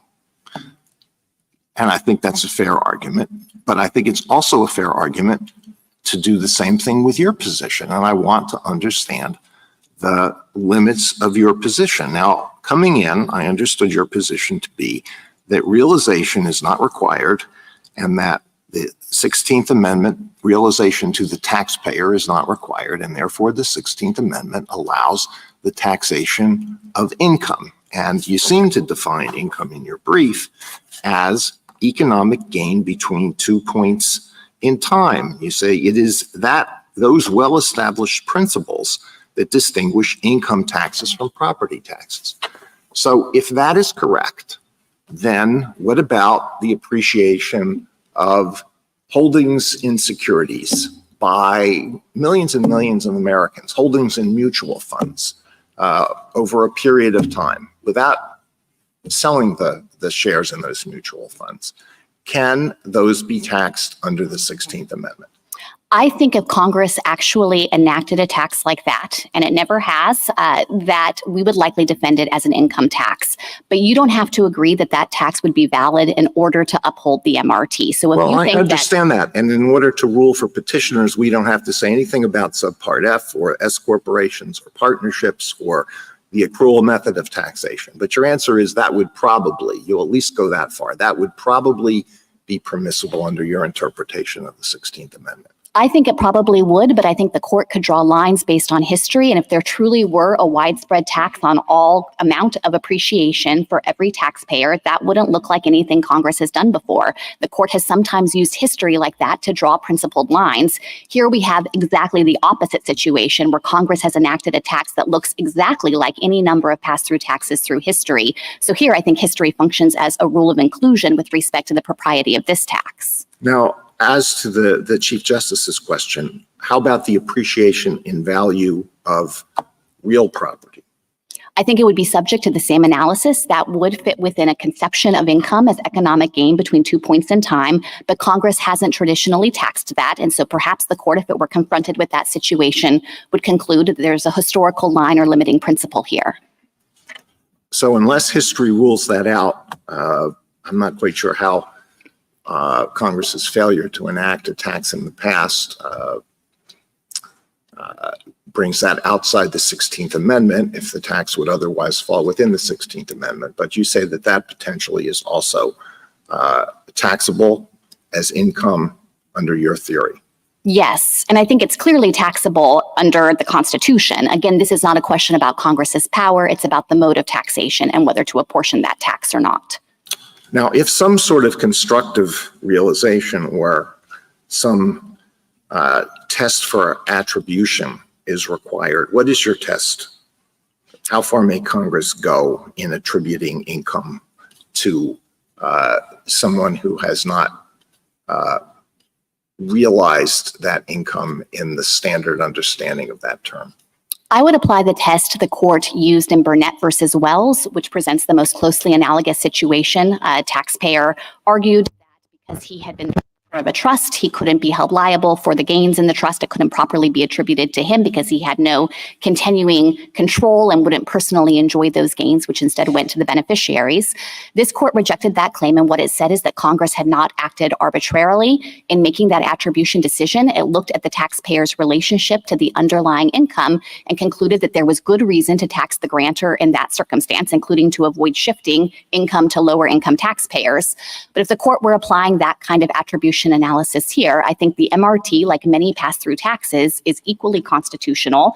Here, the income has never been taxed at the entity level, and there are real complications with trying to tax foreign corporations directly. So in many respects, these large U.S. shareholders, who by definition together collectively have a majority stake in a closely held corporation, are in many senses the most suitable person or entity to tax. Well, have we ever said, and maybe we should in this case, say that the 16th Amendment applies differently to income or property that is obtained abroad than it does to income or property possessed within the United States? The court hasn't previously said that, but my friend himself suggests that in thinking about these issues, the court should focus on the potential for tax avoidance or tax abuse. And I think that that concession just underscores the point that when you are using a foreign corporation, it provides a ready vehicle to shelter funds offshore, keep them out of the reach of U.S. taxing authorities, and thus complicate efforts to access those funds, even when they have a really significant connection, as they do here, because these companies are majority owned by U.S. taxpayers. And it's important to recognize, too, that this case is not the paradigmatic case of how the MRT applies. The overwhelming majority of taxpayers subject to this are domestic corporations, often parent companies of wholly owned foreign subsidiaries who have arranged their affairs to be able to keep this money offshore to a period of long tax deferral. But I think that it would be anomalous to suggest that the money is forever out of the reach of U.S. taxing authority. The petitioners were in on the ground floor with this corporation, but what if they had simply bought into the company the day before the MRT made taxes due? Wouldn't that look an awful lot like a tax on capital rather than a tax on income in any sense of the word? So I have three reactions to that. I think that the underlying nature of what's being taxed, which are the realized earnings of the corporation, wouldn't change. I do think that raises a harder attribution question because that taxpayer would have less of a direct relationship to the thing that's being taxed. And so maybe someone in that situation would have a better as-applied due process claim. As you mentioned, the Moors themselves aren't in that position. The second thing I would say is that if the court is interested in exploring this as-applied due process issue, it's important to note that the MRT is not unique in this regard. There are other taxes and other contexts where the court has recognized that someone can be taxed on gain in property that happened before the ownership stake was obtained. That was the holding in Taft versus Bowers, where the court considered this issue with respect to the gift tax. It's also how Subpart F itself can operate. You can buy shares in the controlled foreign corporation and be taxed under Subpart F with respect to earnings that happened before you bought your stake. The third point I would make is that as a factual matter, this situation is unlikely to arise. And that's because Congress has enacted other provisions of the code that largely tie the gains to the person who owned the shares at the relevant time. This is 26 U.S.C. section 1248, and it taxes gains at the time of sale. So in your hypothetical, in 2017, when the person is buying the share in the company, it taxes gains to the seller as though they were paid out of the retained corporate earnings. And then there's a parallel provision for the buyer under the MRT, 26 U.S.C. 965 D2B, that ensures that the buyer doesn't have to include that in his income through a cross-reference to section 959. So in those ways, I think that Congress was trying to attribute the income to the person who owned the shares at the relevant time. Thank you. One last subject. I'm sorry to go on so long on this. Your brief makes an awful lot out of Collector versus Hubbard, decided in 1871. To what degree does your argument depend on that? Our argument doesn't depend on Hubbard. Ultimately, we think that what carries the day here is the overwhelming history that demonstrates that Congress has long taxed income at the corporate level to shareholders. Hubbard upheld that exercise of authority. And so I think if you're looking at the text of the 16th Amendment and what those who drafted it would have in mind, they would have been well aware of this pass-through taxation and of the Hubbard precedent itself. Do you think that, I'm sorry to interrupt, do you think that Hubbard decided that the tax that was at issue in Hubbard satisfied Article 1, Section 2 and Article 1, Section 9? which draws the distinction between direct and indirect taxes. Do you think that the court decided that question in Hubbard? So Hubbard's discussion of this issue is brief. I don't think that it parsed the constitutional text that way, although it did say that this was within Congress's power to enact. So I understand that to be a constitutional holding, but I acknowledge that it didn't get into the specific provisions of the Constitution or their interpretation. Do you think it was overruled in Pollock? So I think that I don't think it would be right to say that Pollock was the last word on it, of course, because even if it was overruled in Pollock, the 16th Amendment came along and itself reversed Pollock. Well, do you think that the Pollock court understood itself to be overruling Hubbard? I think it's possible that, yes, the Pollock court understood itself to be overruling Hubbard. It was obviously adopting an understanding of what constitutes a direct tax that was a sharp departure from what had come before. I guess what I would say, Justice Alito, is that it seems to me implausible that the drafters of the 16th Amendment, in seeking to overturn Pollock and fully revive Congress's pre-existing income tax authority, would have meant to do so with respect to all the ways Congress had exercised that authority, except for the type of pass-through tax that Hubbard specifically approved. Well, I mean, if the court in Hubbard thought that it was overruling Hubbard, I'm sorry, if the court in Pollock thought it was overruling Hubbard, what do you make of the fact that it doesn't even mention Hubbard? And as far as I can tell, Hubbard was never cited by the attorneys in that case. And, I looked back at Professor Fiss's volume in the Oliver Wendell Holmes devise of the Supreme Court on what he has to say about Pollock. And he says, Pollock was a special ceremonial occasion for the court. The greatest lawyers of the day appeared for both sides. So the greatest lawyers for the day didn't understand that there was Hubbard that had supported, the attorney arguing for the government just didn't realize that they had Hubbard on the book that supported their position. Well, and the court entirely missed it. Maybe they missed an opportunity to make a good argument in that case. But I think ultimately the important point is that relying on Pollock and trying to parse Pollock versus Hubbard ignores the effect of the 16th Amendment. This was an amendment to the Constitution that was specifically designed to restore a pre-existing power. And the right way to look at how what that power means is to look at how it had actually been exercised before. Thank you. Justice Sotomayor? I don't fault the parties for shooting for the stars. But I guess the tenor of the questions is that nobody's happy with anybody's definition of anything, okay? You started by suggesting a narrow ruling. I think there are two ways to narrowly rule. Tell me one is better than the other, if at all, okay? But first we can say there is a realization requirement. And here it was realized because the corporation realized it. You have to deal with Justice Gorsuch's concern that you waive that argument. I may disagree with him, but that we can work out among ourselves. But the bottom line, we could rule that way. Or we could do it the way Justice Kavanaugh started his question, which is we assume that there's a realization requirement and it was met here. So which of the two ways should we do it and how not and why not? It would be critically important for the court to do it through Justice Kavanaugh's approach. That is, I don't think the court needs to resolve anything about whether the 16th Amendment requires realization. Here we happen to have it, and this kind of tax corresponds to pass-through taxes we've had through history, and that suffices to resolve this case. We have serious concerns with the court. The history is that Congress can attribute that realization? Correct. That Congress can attribute that realization by the corporation to the shareholders. And there are taxes that look like that at virtually all points in our nation's history. The reason why I would strongly caution the court away from adopting a realization requirement is not only that we think that it is inaccurate, profoundly ahistorical, inconsistent with the text of the 16th Amendment, but it would also wreak havoc on the proper operation of the tax code.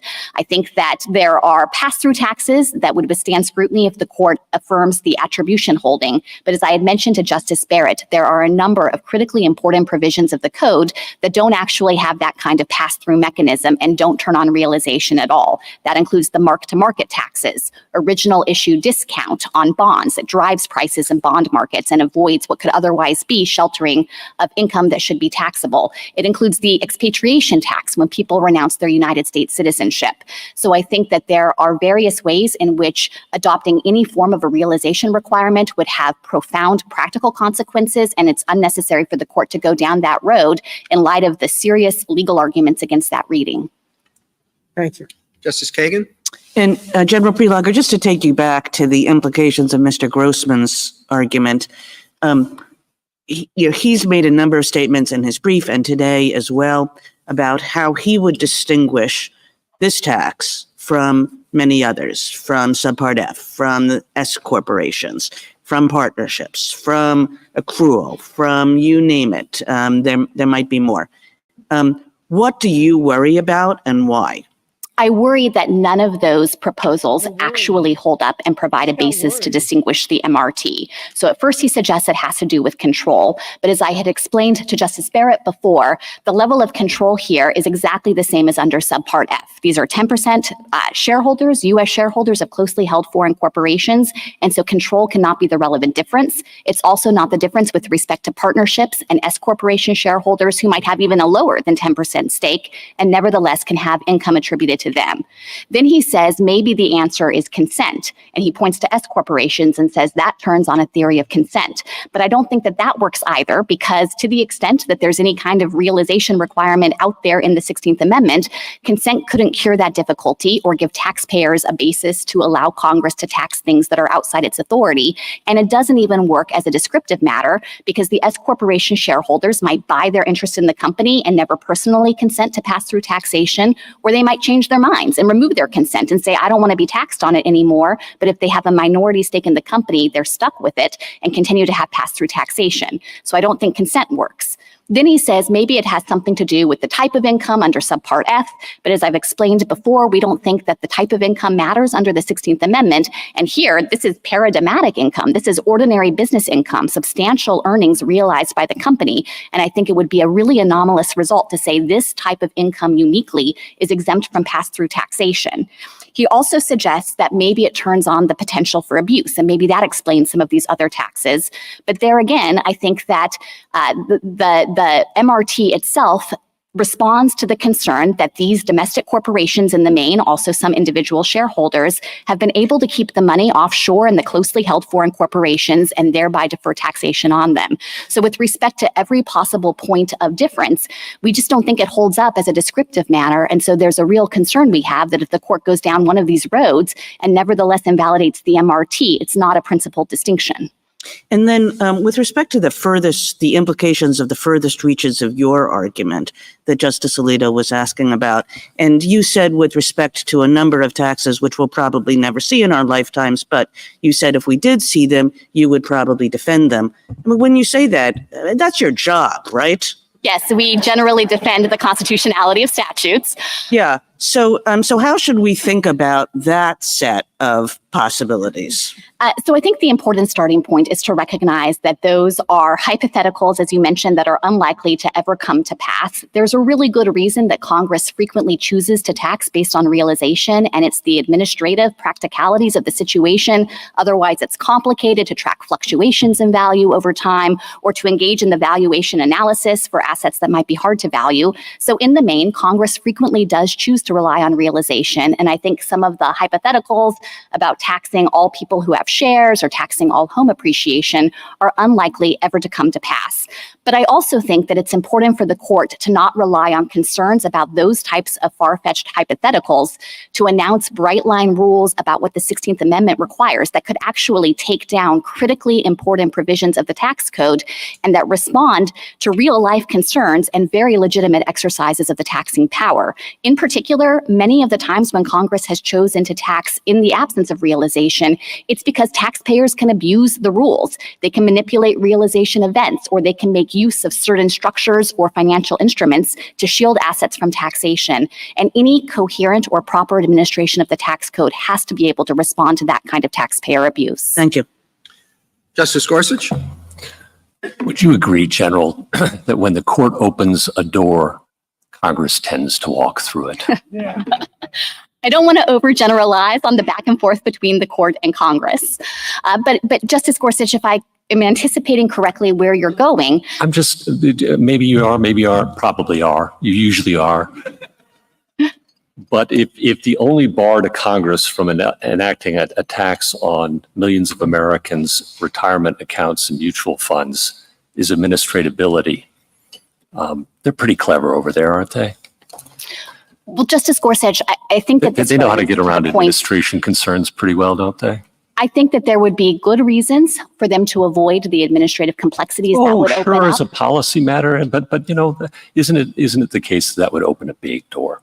That door is already open. Congress can enact that tax. Right. No, I understand. Might have to it's been open forever. And yes, the Constitution gives Congress the power to tax that. And then in terms of your argument here as well about there's no difference between income and that kind of that unrealized capital gain. You're familiar with the 1918 tax cases, obviously. The government's brief in that case, one of my industrious law clerks pulled it, and there the government does draw that distinction and says that kind of capital gain is not income because the individual the taxpayer received nothing. And that's not income, it's a mere gain of or loss of capital value. Are you familiar with that? I'm not sure exactly which brief you're talking about. Do you happen to know? Yeah, it's the Solicitor General's brief in the 1918 income tax cases, and it's pages 32 and 53.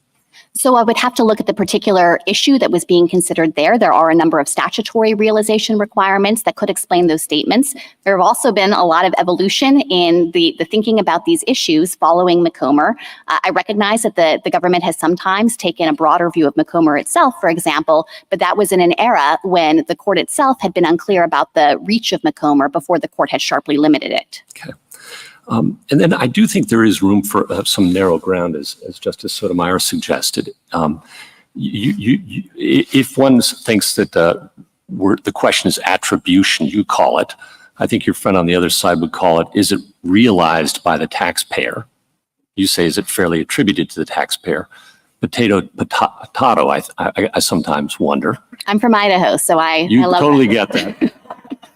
You totally get what I'm saying. If we're talking about the same thing, you make a pretty persuasive argument that under the MRT, the Moors do have constructive control, that it is fairly attributable to them because they're a 10% stakeholder and some other facts. Again, I may be missing it. I don't see that argument in the brief. Assume that argument hasn't yet been made, okay? What do I do? I agree, Justice Gorsuch, that we haven't made the argument expressly in terms of control because we don't think that's the right standard. But we very clearly did make the argument that the MRT is constitutional for the very same reasons petitioners say that the Subpart F regime is constitutional. I understand that, but just to answer my question, if we think that there's some constructive realization or attribution requirement required, but that hasn't been adjudicated yet, hasn't been argued yet, what should I do? If you think it hasn't been argued yet, I of course disagree on the facts, but the court can affirm on an alternative ground, even one that the party didn't raise. The court said that in Dada versus United States, for example. So I think it would be open for the court to affirm on that ground because we do think it's a very strong argument, and I would encourage the court to do so. Okay, and then you argue that the attribution is a feature of due process rather than income under the 16th Amendment. But of all of our cases, whether we're talking about partnerships, or you want to talk about S corps or Schedule F, have treated it as whether it's a form of income to the taxpayer under the 16th Amendment. That's how we've grounded our analysis so far. It would seem quite a change to move it over to due process. Can you react to that? Sure. So I think actually the court's central case on attribution was a due process case. This is Burnett versus Wells. It involved the grantor of a trust, and the court there put it explicitly Well, you in mentioned due process partnership terms. earlier, and I went back and looked at that, and due process, those words don't, you said that's the Yes. best case for you. Those words just don't appear anywhere in Justice Brandeis's opinion. It's all about whether it's, you can call it fairly attributable or realized by the partner. And I think that it's perfectly fine for the court to look at this through the lens of the 16th Amendment, because you get to the same ultimate result, which is that ultimately the question then would be, can Congress fairly attribute this income to you, the taxpayer? And here we have overwhelming history and tradition going all the way back to the 1860s and 1870s, demonstrating that yes, Congress can. And are some of those factors that you'd look at, whether they control the entity, whether there's some evidence of fraud in its use of the entity? What else would you add to that list? I would look at the taxpayer's overall relationship to the income and the entity. I hesitate to try to put the gloss of control on it for a couple of different reasons. One is that I think that would incentivize taxpayers to try to argue an individual case they don't have. I'm not control. suggesting that's necessary. I'm suggesting it might be sufficient. Yes, I would absolutely agree that might be sufficient to establish that Congress made a fair attribution decision in that case. I would just caution the court away from constitutionalizing that or saying it's necessary in every case. Roger that. What other factors would you have us look at? The other kinds of factors the court has looked at, or the statement it made in Burnett versus Wells, was whether Congress has made an attribution decision that's unrelated to any privilege or benefit. I think using that standard, it works for us here as well, because there are obvious benefits associated with doing business through a controlled foreign corporation, which is closely held and could keep the money offshore for all of those years subject to tax deferral. So I think that— Let me pause you there. So the foreign aspect of it and the difficulty of otherwise obtaining some kind of tax on it should factor in our analysis, you think? Again, I think those are conditions that could be sufficient. I wouldn't want the court to say they are absolutely necessary in every case. And of course, we have things like partnerships where there's not necessarily any abuse. It's a convenient way to structure taxation with respect to certain types of entities. This is very helpful to me. Any other factors you'd have me consider? I think you have covered the waterfront of the things that have already emerged in the case law. I guess if I step back to a 30,000 foot level, the one thing I would say is that I would urge the court not to try to set down an explicit set of principles to govern all cases for the very reasons I was describing earlier, that we have seen taxpayers latch onto that and then seek to avoid taxation. Roger that too, okay? And that would take care, though, if we wrote that way, it would take care of all of your concerns about S corporation is Schedule F for the mark to market and potentially the MRT. Yes, I think the MRT, in addition to all of those other taxes, satisfy the types of criteria that the court has looked at that are relevant to this attribution question. Whether we call it attribution or constructive realization, potato. Well, on that one, I would shy away from constructive realization just because I think it introduces an additional layer of ambiguity in the code. I mean, by definition, it means not actual realization. And so I think that it's a term that doesn't appear in the code itself. The way I read our precedent, maybe, and I'll stop, but the way I read our precedent, at least, is it's fairly saying that this individual realized, gained control of, or could be reasonably adjudged to have done that by Congress. This person has control over these assets. And you've given me a very helpful list of factors from this court's history and practice, consistent with our precedent, rather than calling it all misguided, that might work. Fair enough? I don't think that it's right to say that this list of factors gives the taxpayer sufficient control over the assets, just again, because the concept of control can be inherently confusing here if it suggests a majority stake. You know, the S corporation shareholders, they might have a 1% stake in the company and not have any control. Okay. So I think that's where I have a little bit of disagreement on how to describe what we're discussing. Okay. That's very helpful to me. Thank you, General. Justice Kavanaugh? You don't want us to use the phrase constructive realization. Yes, I think that phrase is inherently amorphous. It doesn't appear in the code. It appears to be a phrase that petitioners have invented for purposes of trying to save these other taxes. And I think it would open up immediate disputes about what exactly it encompasses. Right. And on the proverbial open door for Congress, members of Congress want to get reelected. So some of the hypos I think that there are huge. That's why they're far-fetched, although who knows how things would change. On some of Justice Alito's hypotheticals, though, if things came to pass, I think you acknowledged, I just want to confirm, that unlike this case where you say that historical practice supports this, Congress's historical practice, the court's cases, if there was something novel, that lack of historical support would at least be a strike against it, not dispositive necessarily. Is that an accurate summary of what you said about that? Yes, I think that the point I was trying to make is that first, yes, there are huge practical and policy reasons why these taxes wouldn't be enacted. And second, if it came to pass, then the court could assess that tax on its own terms, and it might look to history and think, this is something new. I do want to be clear that we don't think that the novelty alone would be dispositive. As you mentioned, certainly Congress has some power to enact taxes that it hasn't enacted before, but it would certainly provide a reason to scrutinize that tax a little more carefully. Here, the court doesn't have to go down that road because the history is all on our side.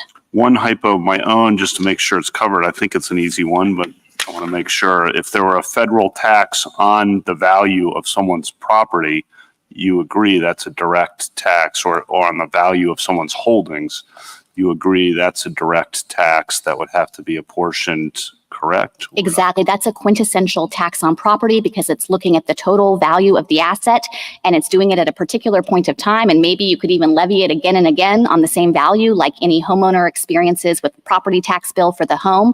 That's totally different from an income tax where you're taxing the increment of gain over time and generally only doing it one time, with any future tax looking to a new increment of gain over a new period of time. Okay, last question. Your position on the MRT, and you cite Heiner and Subpart F and S Corps, and say this is all similar in kind. The one wrinkle, and I just want to make sure we're on the same page, is that this goes back a lot of years and rolls in income from many past years. What should we say about that? So I have, and let me just add, and he says ultimately, if you can just roll in, I think, income at any point in time, then that really becomes not much of a limit at all. So let me react to that in a couple of different ways. I think that the length of the look back period here can't change the underlying character or classification of what's being taxed as income. This was actual earnings brought in by the company, kept in their coffers. If it was income in year one, then I don't think there's any expiration date on classifying it as income in a future year. And I think it would be anomalous for Congress to lose its ability to tax that as income just because it's granted a period of tax deferral. So instead, I think that the look back period, instead of relating to the 16th Amendment or any fundamental questions about what income constitutes, is instead a retroactivity concern. It, I think, arises under the Due Process Clause and would turn on whether Congress had a legitimate purpose for having this kind of look back period and used rational means. Here, we think that that is clearly satisfied. Petitioners raised a retroactivity due process argument below. The court rejected it in the Ninth Circuit. They haven't renewed it here. And I think it's because it clearly fails under precedent like United States versus Carlton. But ultimately, I would urge the court to recognize that that is not about the proper characterization of the underlying tax base. Thank you. Justice Barrett? I want to follow up on on your factors to Justice Gorsuch. So you talked about how it could be fair, Justice Kavanaugh just said, S Corps, partnerships, an MRT and the MRT tax, to say that this is attributable to the shareholders or to the partners or, to the settlor of the trust. How do we know that? Is it because this is closely held? Because I assume what your friend on the other side is going to say is, well, they had 10%, they weren't majority holders, and so they couldn't force a distribution. So how would you articulate that when it can fairly be attributed? If we're not talking due process, if we're talking about it from a 16th Amendment point. Yes. So I think at the outset, the court could rely on the lessons to be drawn from history and tradition here. This functions like the early income taxes that I pointed to from the 1860s and 1870 that taxed shareholders on corporate income. At that point in our nation's history, corporations were generally closely held. There were fewer Americans who owned stock. And so I think that they functioned quite analogously to the MRT insofar as they reached a distinctive category category of shareholders, generally in those closely held corporations.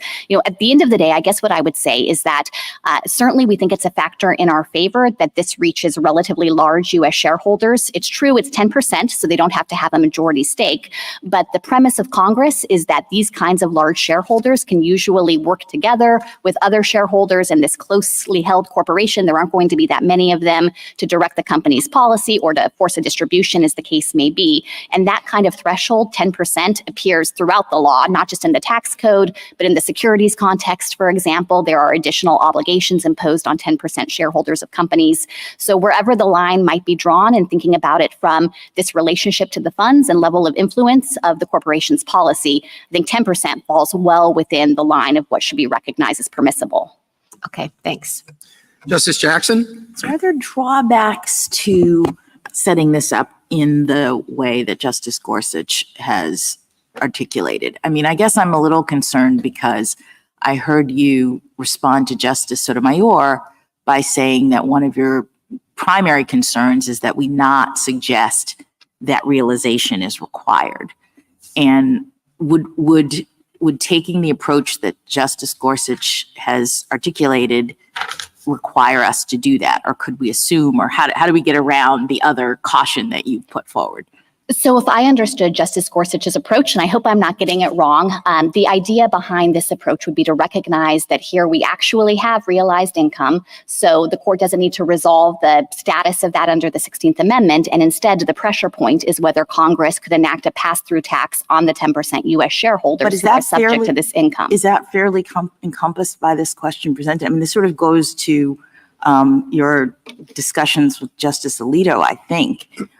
I thought the question presented was about the extent to which the 16th Amendment requires realization. So if we're going now beyond that, are we out of the territory that is fairly encompassed here? I don't think so, because I think the answer to the question presented would be, we don't have to decide in all contexts. Here there was a realization. And so, as we said in our brief in opposition to this case, we don't actually think that the case presents the question presented, because here there was actual realization by the corporation. And the real dispute between the parties is whether Congress made a fair attribution decision. Let me ask you just another question about the government's brief. Why did the government make an argument about excise taxes at the end? So we think that the MRT is clearly constitutional on an excise tax theory as well. There's been some suggestion at argument this morning that maybe we didn't present that argument below, and that is incorrect. In the Ninth Circuit, we said that even if the MRT isn't properly characterized as an income tax, it's not a direct tax. And we said that therefore Congress had Article I authority to enact it, and pointed to the Spreckle sugar case, which is an excise tax case. So I think we did preserve the argument. The Ninth Circuit didn't have occasion to reach it because it ruled in our favor on the primary income tax argument.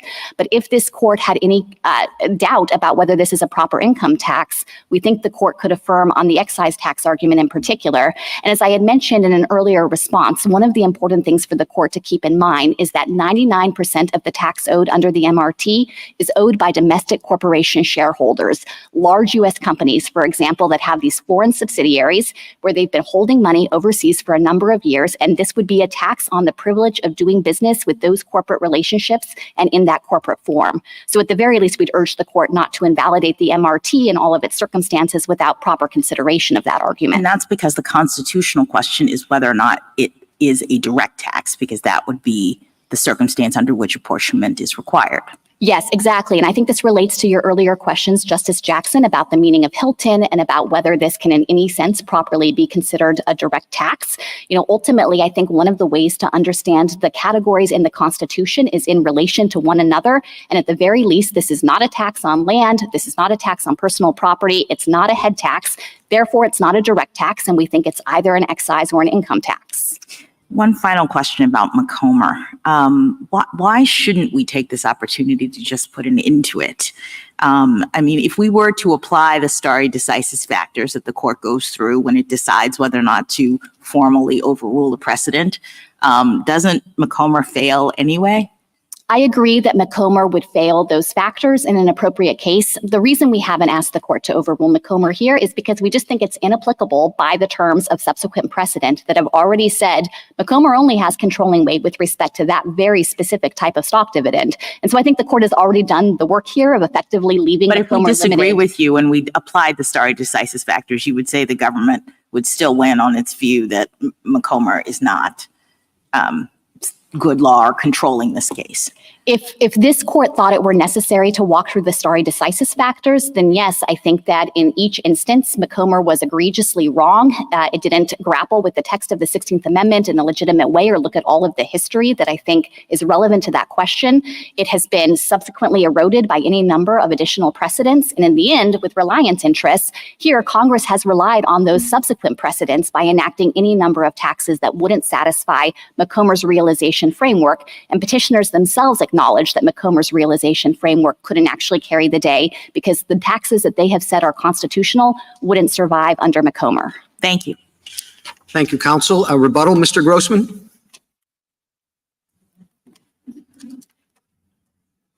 Thank you.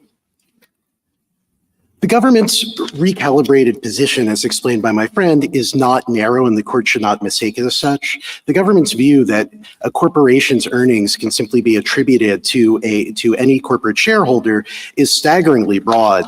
Corporations like Microsoft and ExxonMobil have hundreds of billions of dollars of retained earnings on their books that they've invested in corporate assets, research and development, and other activities.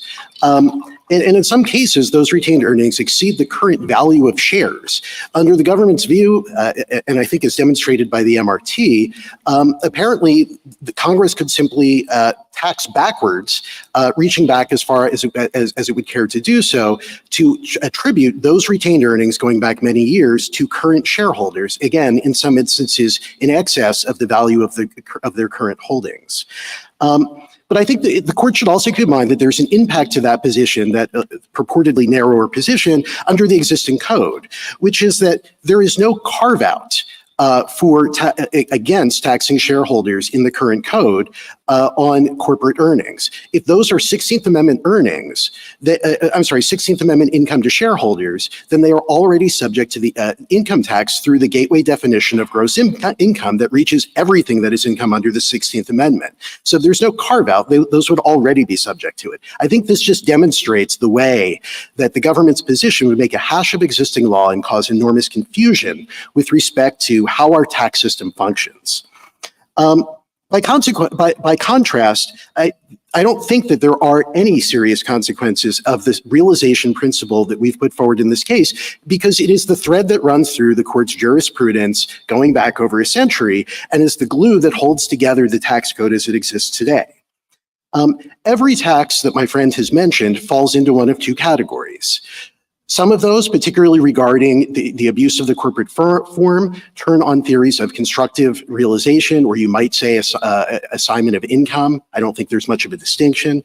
The remainder of them are straightforward excise taxes that are supported by the long history of congressional practice. These include, for example, the original issue discount. It's simply an excise tax on the transaction regarding the transfer of a bond. Congress has been levying taxes like that for over 130 years at this point. Others, like the mark-to-market taxes, are excise taxes like in Spreckles on conducting business in a specified fashion. Again, those sorts of taxes predate the 16th Amendment, and nobody has ever called into question their constitutionality as such. There's also case law. If it was simply enough to attribute income to anybody with a close relationship to it, all of the court's corporate reorganization cases and cases involving shareholder rights, and really pretty much all of the 16th Amendment cases involving trusts and everything else would have been about a sentence long, because it wouldn't really take much more than that for the court simply to say, well, there's a close enough relationship, and so who cares whether or not the person realized income or not. Of course, that's not the inquiry the court has undertaken. And so far as McComber's rule is concerned, and the court has applied the dividing line recognized by McComber as recently as 1975 in Ivan Allen, and has carried forward the same principle in cases like Indianapolis Power and Light in 1990, as well as restating in Cogit Savings in 1991. I don't think this concept of realization is anything unfamiliar to our law. And indeed, it's the only way to understand the current tax code. Congress has the income avoidance provisions of the tax code are long, lengthy, reticulated. I don't envy anybody who's had to spend their time reading Subpart F and practices in that field. But the reason those are so complicated and reticulated is because Congress has tried to stay within the realization line. It's done everything it can to fit that framework, where it would have been the easiest thing in the world if Congress thought it had the power to do it, simply to say, well, if you own shares in a foreign corporation, whatever the ownership threshold, simply pay taxes on those earnings. That's not the way that these sorts of taxing provisions have ever worked. Instead, they get at the idea who is really earning the income and receiving the benefit by it, and that person should be the one to pay taxes on it. We think they all fit that mold. I'd like to briefly address the 1864 tax. The court in Hubbard recognized that it was a tax on property. Subsequently, in Brushaber, the court recognized that at the time, that wasn't really considered or thought about as being much of a defect with respect to the direct tax clauses under sort of the reasoning of Springer. And of course, Macomber rejected the exact same argument. We would ask the court to reverse. Thank you. Thank you, counsel. General, the case is submitted. The Honorable Court is now adjourned until tomorrow at 10 o'clock. Well, there we go.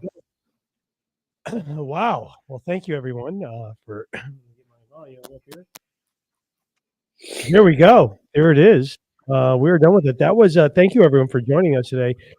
I think we'll have a wrap up for this one. I think that's what, I mean, I think, John, your comment here is, and by the way, a lot of these comments for John, I was pacing in here. Where we think this, you know, where it didn't sound very good there, but this is what I would say. This is my first reaction to it, is the passion and engagement by the liberal justices. They really know it. They know what's at stake. They got their marching orders. They want this thing enforced. It was a kind of difficult thing for me to listen to. I don't know how you guys were doing on it, but it was really, really hard. And I think the juxtaposition of sort of this of the Solicitor General's tone and what she's saying is really difficult for me to take, because it's just sort of like, hey, look, we're doing this thing, and she's all sort of glib about it. And it's like these are taxes you're taking from real people. These are real people implicated by it. And while they're sort of laughing about their theoretical implications of this is really affecting real people. And the thing that I can't get past is, who in the world would ever vote for this? Who is the constituency out this that says, yes, Congress, what I want you to do is be able to send me a tax bill for anything and all things, whether or not I had any income. And that's truly the argument of the government. Our federal government is arguing, like, doesn't matter if you have income. We don't need to have income. We could just tax you. That's the way I would see it. John, what are your reactions to this?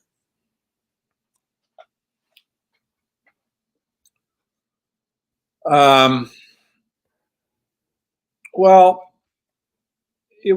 I expected it to not be very good, and it wasn't very good. Yeah. So it certainly, I wouldn't say met my expectations, but it really was pretty much where I thought it would be.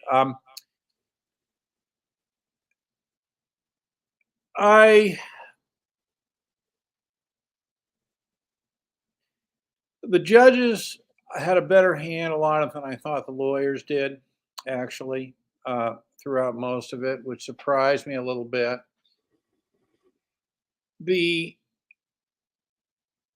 I don't think that the issue of realization is at all contentious, but Justice Gorsuch, really bore down on, that's fine, there may be realization, but isn't the issue whether there's realization of the particular taxpayer?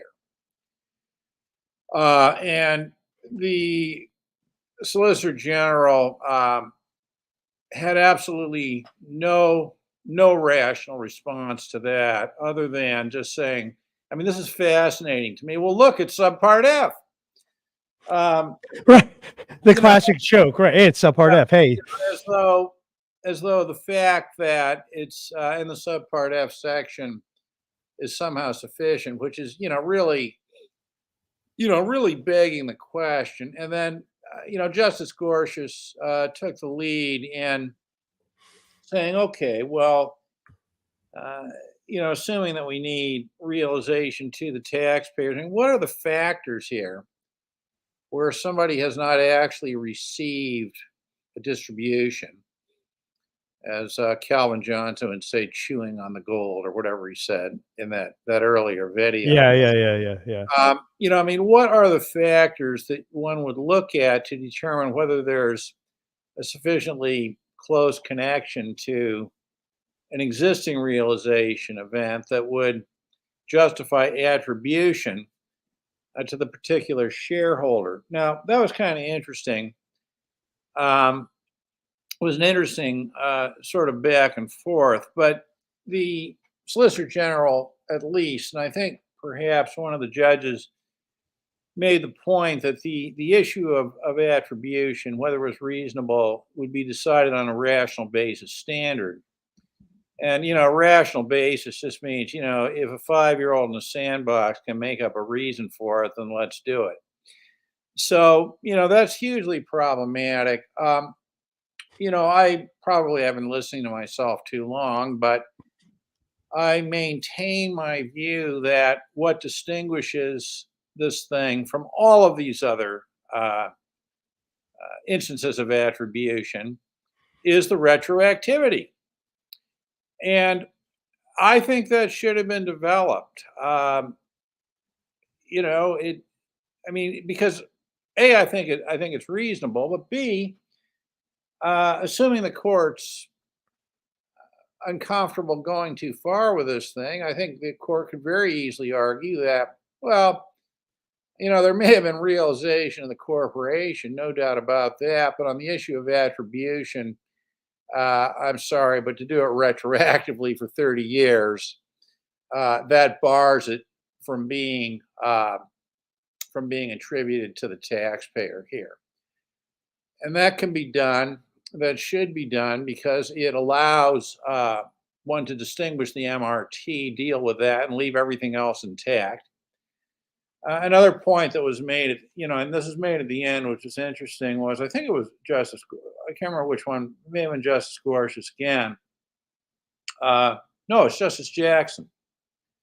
Asking, what did the government make about the excise tax thing? And now, if the court were to uphold the MRT under the excise tax theory, that would mean the corporations are stuck with it, the corporate shareholders, but the individual shareholders would not.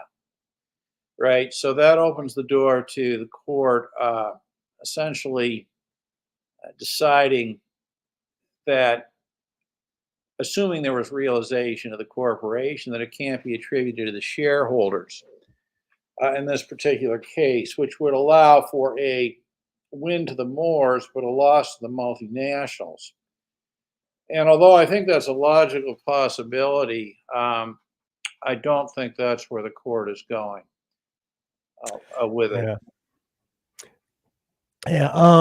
And I think what it didn't seem like the retroactive argument was brought up much at all. And that's a true missed opportunity, because that was the easiest distinction to blast the Solicitor General, who was intentionally muddying the waters. And this is what Melvin says, and I agree. She kept on saying deferred income.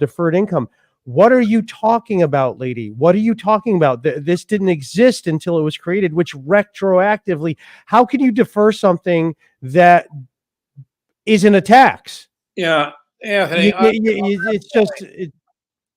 On that point, Anthony, that is absolutely correct. Okay, this notion that somehow, this has been out there just waiting to be taxed by the United States is such unbelievable bullshit and fantasy.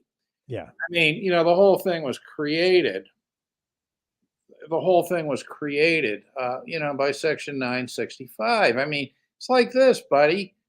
It either is taxable or not taxable, and it wasn't. Oh, yeah. This is a point here. This is not me saying it. This is a commenter, though. I think the Moore's lawyers had a bit of a conflict. We don't know that. We don't know that. We don't know that. That's nothing but pure. I think that's pure speculation. I don't think there's All right. anything what we're doing here. All right. Well, I'm just saying that, you know, it was the arguments that would have clearly distinguished this from everything else. The Solicitor General is like, but this was going back in time. Subpart F, at least, was 1962 going forward each and every year. This was Absolutely correct, Anthony. Oh, every single other instance that they've talked about, whether it was income attribution from corporations or Subpart F, all dealt and deals with current income going forward. And we had a huge missed opportunity, which, you know, look, I'm not, you know, so I'm concerned about that we have a huge missed opportunity, and they came out swinging. I want to go to Keith Redmond for his reaction to all of this, and you know, where he was feeling about this. Yeah. And you know, I guess I did not have great expectations. I was hoping something good would happen. We have a few things. Keith, what did you think? Were you able to follow, as our resident layperson? Yeah, were you able to follow along? I was able to follow along, and it was interesting because this is the first Supreme Court case I heard in its entirety. I think the only comments I have, and sorry, I was a little offline when you guys were speaking, but I think Justice Gorsuch and Jackson seem to be on top of things as far as their questions.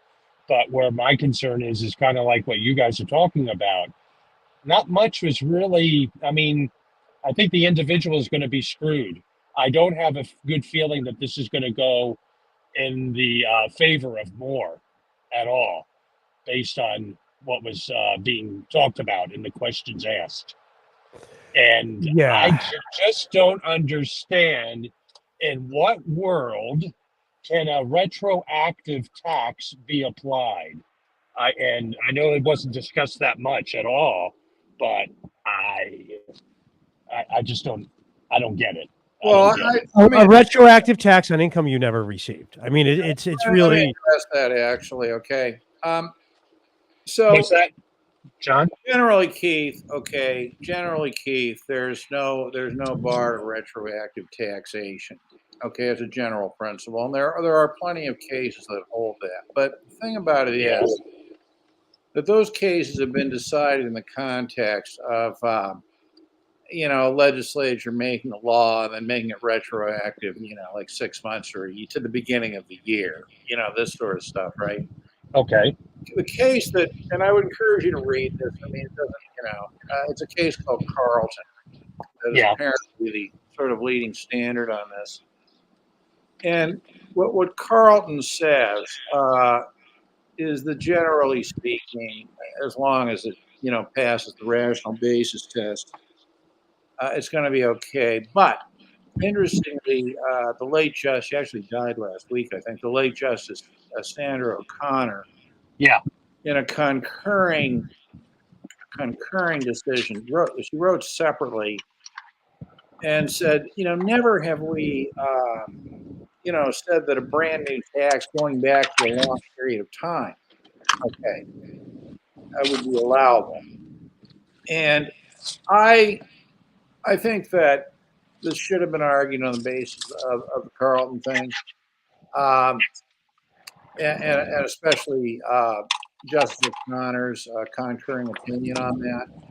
I mean, the problem that I see with this, which is of course denied by the government, is that if this is upheld, I don't believe there's any limitation on the planet to what Congress can define as income. I don't think there is. And I think that at the end, some of the justices, I think Gorsuch, I can't tell all their voices, but Alito, I believe, was another one, are of that view as well.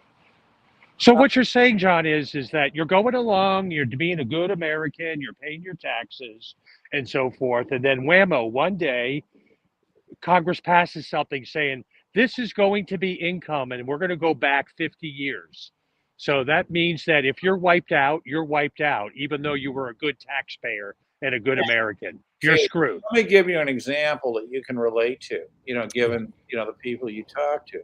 Yeah. in June 16, 2008, Section 877A of the Internal Revenue Code was enacted. Yes. Now, basically, what it says is that you're an American citizen until you relinquish U.S. citizenship, etc. Right. So, I mean, after that date, very clearly, somebody has to have a certificate of loss of nationality, okay, to cease to be a U.S. taxpayer. However, a very large number of law firms and accounting firms, so if you're sitting down, interpreted that to be a retroactive law going back to the beginning of time. So in 2011, 2012, there were all kinds of former American citizens in Canada who lost their citizenship under the nationality laws. Right. And they didn't get a CLN, obviously, as a result. Well, that is correct, because they weren't issuing them. But the point is that, some law and accounting firms, some of which you may be aware of, were telling people that they were on the hook for taxes and penalties, like for 50 years. And on the basis of that, yes, oh, absolutely. And on the basis of that, we're encouraging them to enter the offshore voluntary disclosure program. Right? Yeah, I am aware of that. Yes.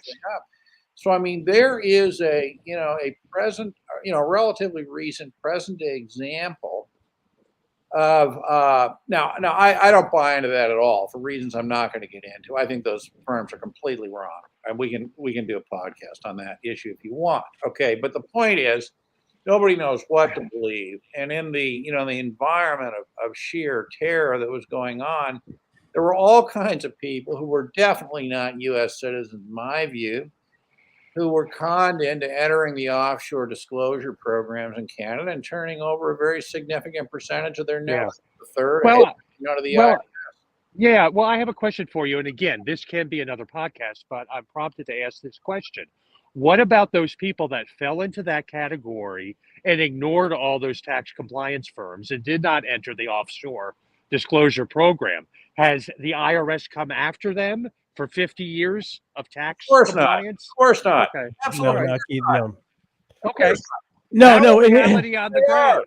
How would they? No, and unless the Moores reported this, how would the IRS ever know what the earnings and profits of a Indian corporation were? They have nothing about it, so it's really only the people who are honest. Schedule F on the 5471, but I mean, look. No. There was no schedule. There's no 5471. I don't believe this is not a U.S. controlled CFC. This is not. The Moores, it is a controlled foreign corporation. Well, they're a 10% owner, right? But who are the other U.S. owners? Well, it was his business partner from Microsoft. If you all right. Well, my point would be that if you have a situation where there is not, if you just don't file a 5471, how do they even know it exists? I think that may very well be true. Right. So you have every incentive not to comply because you basically don't have to pay a retroactive tax. If you did not comply, you didn't have to pay a retroactive tax. Absolutely. And I know many people who did not comply, and they are breathing a big sigh of relief. Well, there's another group of people, okay, and this is always been very interesting to me because many people don't understand, what the definition of a corporation is under the, under the entity classification rules. Well, let's look at a situation like Australia, where it's common to run businesses through things that are called Australian trusts. Well, in certain circumstances, at least, these Australian trusts would meet the entity classification definition for a corporation. Hey guys, we're coming up on 3 hours. We do need to wrap it up here. And I think what I want to tell is I think what we should do here is schedule a follow-up to this, sort of our reaction after we have some time to think. Take a look at what other people are saying, and I know somebody just commented here. This is Johnny Thunders just commented. The big four or the guys at PricewaterhouseCoopers have a different take on this, perhaps. Imagine that. Oh, of course. Imagine that. Course. Imagine that. The tax. You're not going to believe it, but the tax industry loves all these taxes. I know, amazing. Oh, sure. And what's amazing is that cha-ching. Right. People use them for their tax compliance. It's like, but you understand they take your money to lobby for more complicated laws, so you have to pay more to them and the government. Right. Pretty awful situation. So Yeah. what I'm going to suggest, I think we should do another podcast. I'm driving, so I may get right. disconnected. All Look, right, the so dividing line, looking at the comments, the big four's clients are corporate shareholders of CFCs who benefited from the MRT. The people we're talking about are real. yeah, I know, right? Yeah, Yeah, right, there but you go. you're right, John. But I know a lot of Americans overseas who have gone to the big four, Yes, not knowing it's a brand and gotten name. fleeced. Yeah. Yes. So you got to avoid so this is what I'm going to suggest. If you're looking to reach out, to reach out to us, so this is what I would suggest. Be sure you subscribe to this channel, turn on those notifications too when we go live. We had a fantastic audience today. This has been our biggest show ever, both in time and the amount of people who watch, and I really, really appreciate it. And I see some new viewers here, so please subscribe, because it's something we're going to be following up with, and then you'll get notification when we do go live, so you can contribute. And I do want to just sort of send out a message to people. If you want to get in touch with John Richardson, John has been doing a lot. He was doing a lot of the commenting during the broadcast. You can reach out to him at citizenshipsolutions@protonmail.com.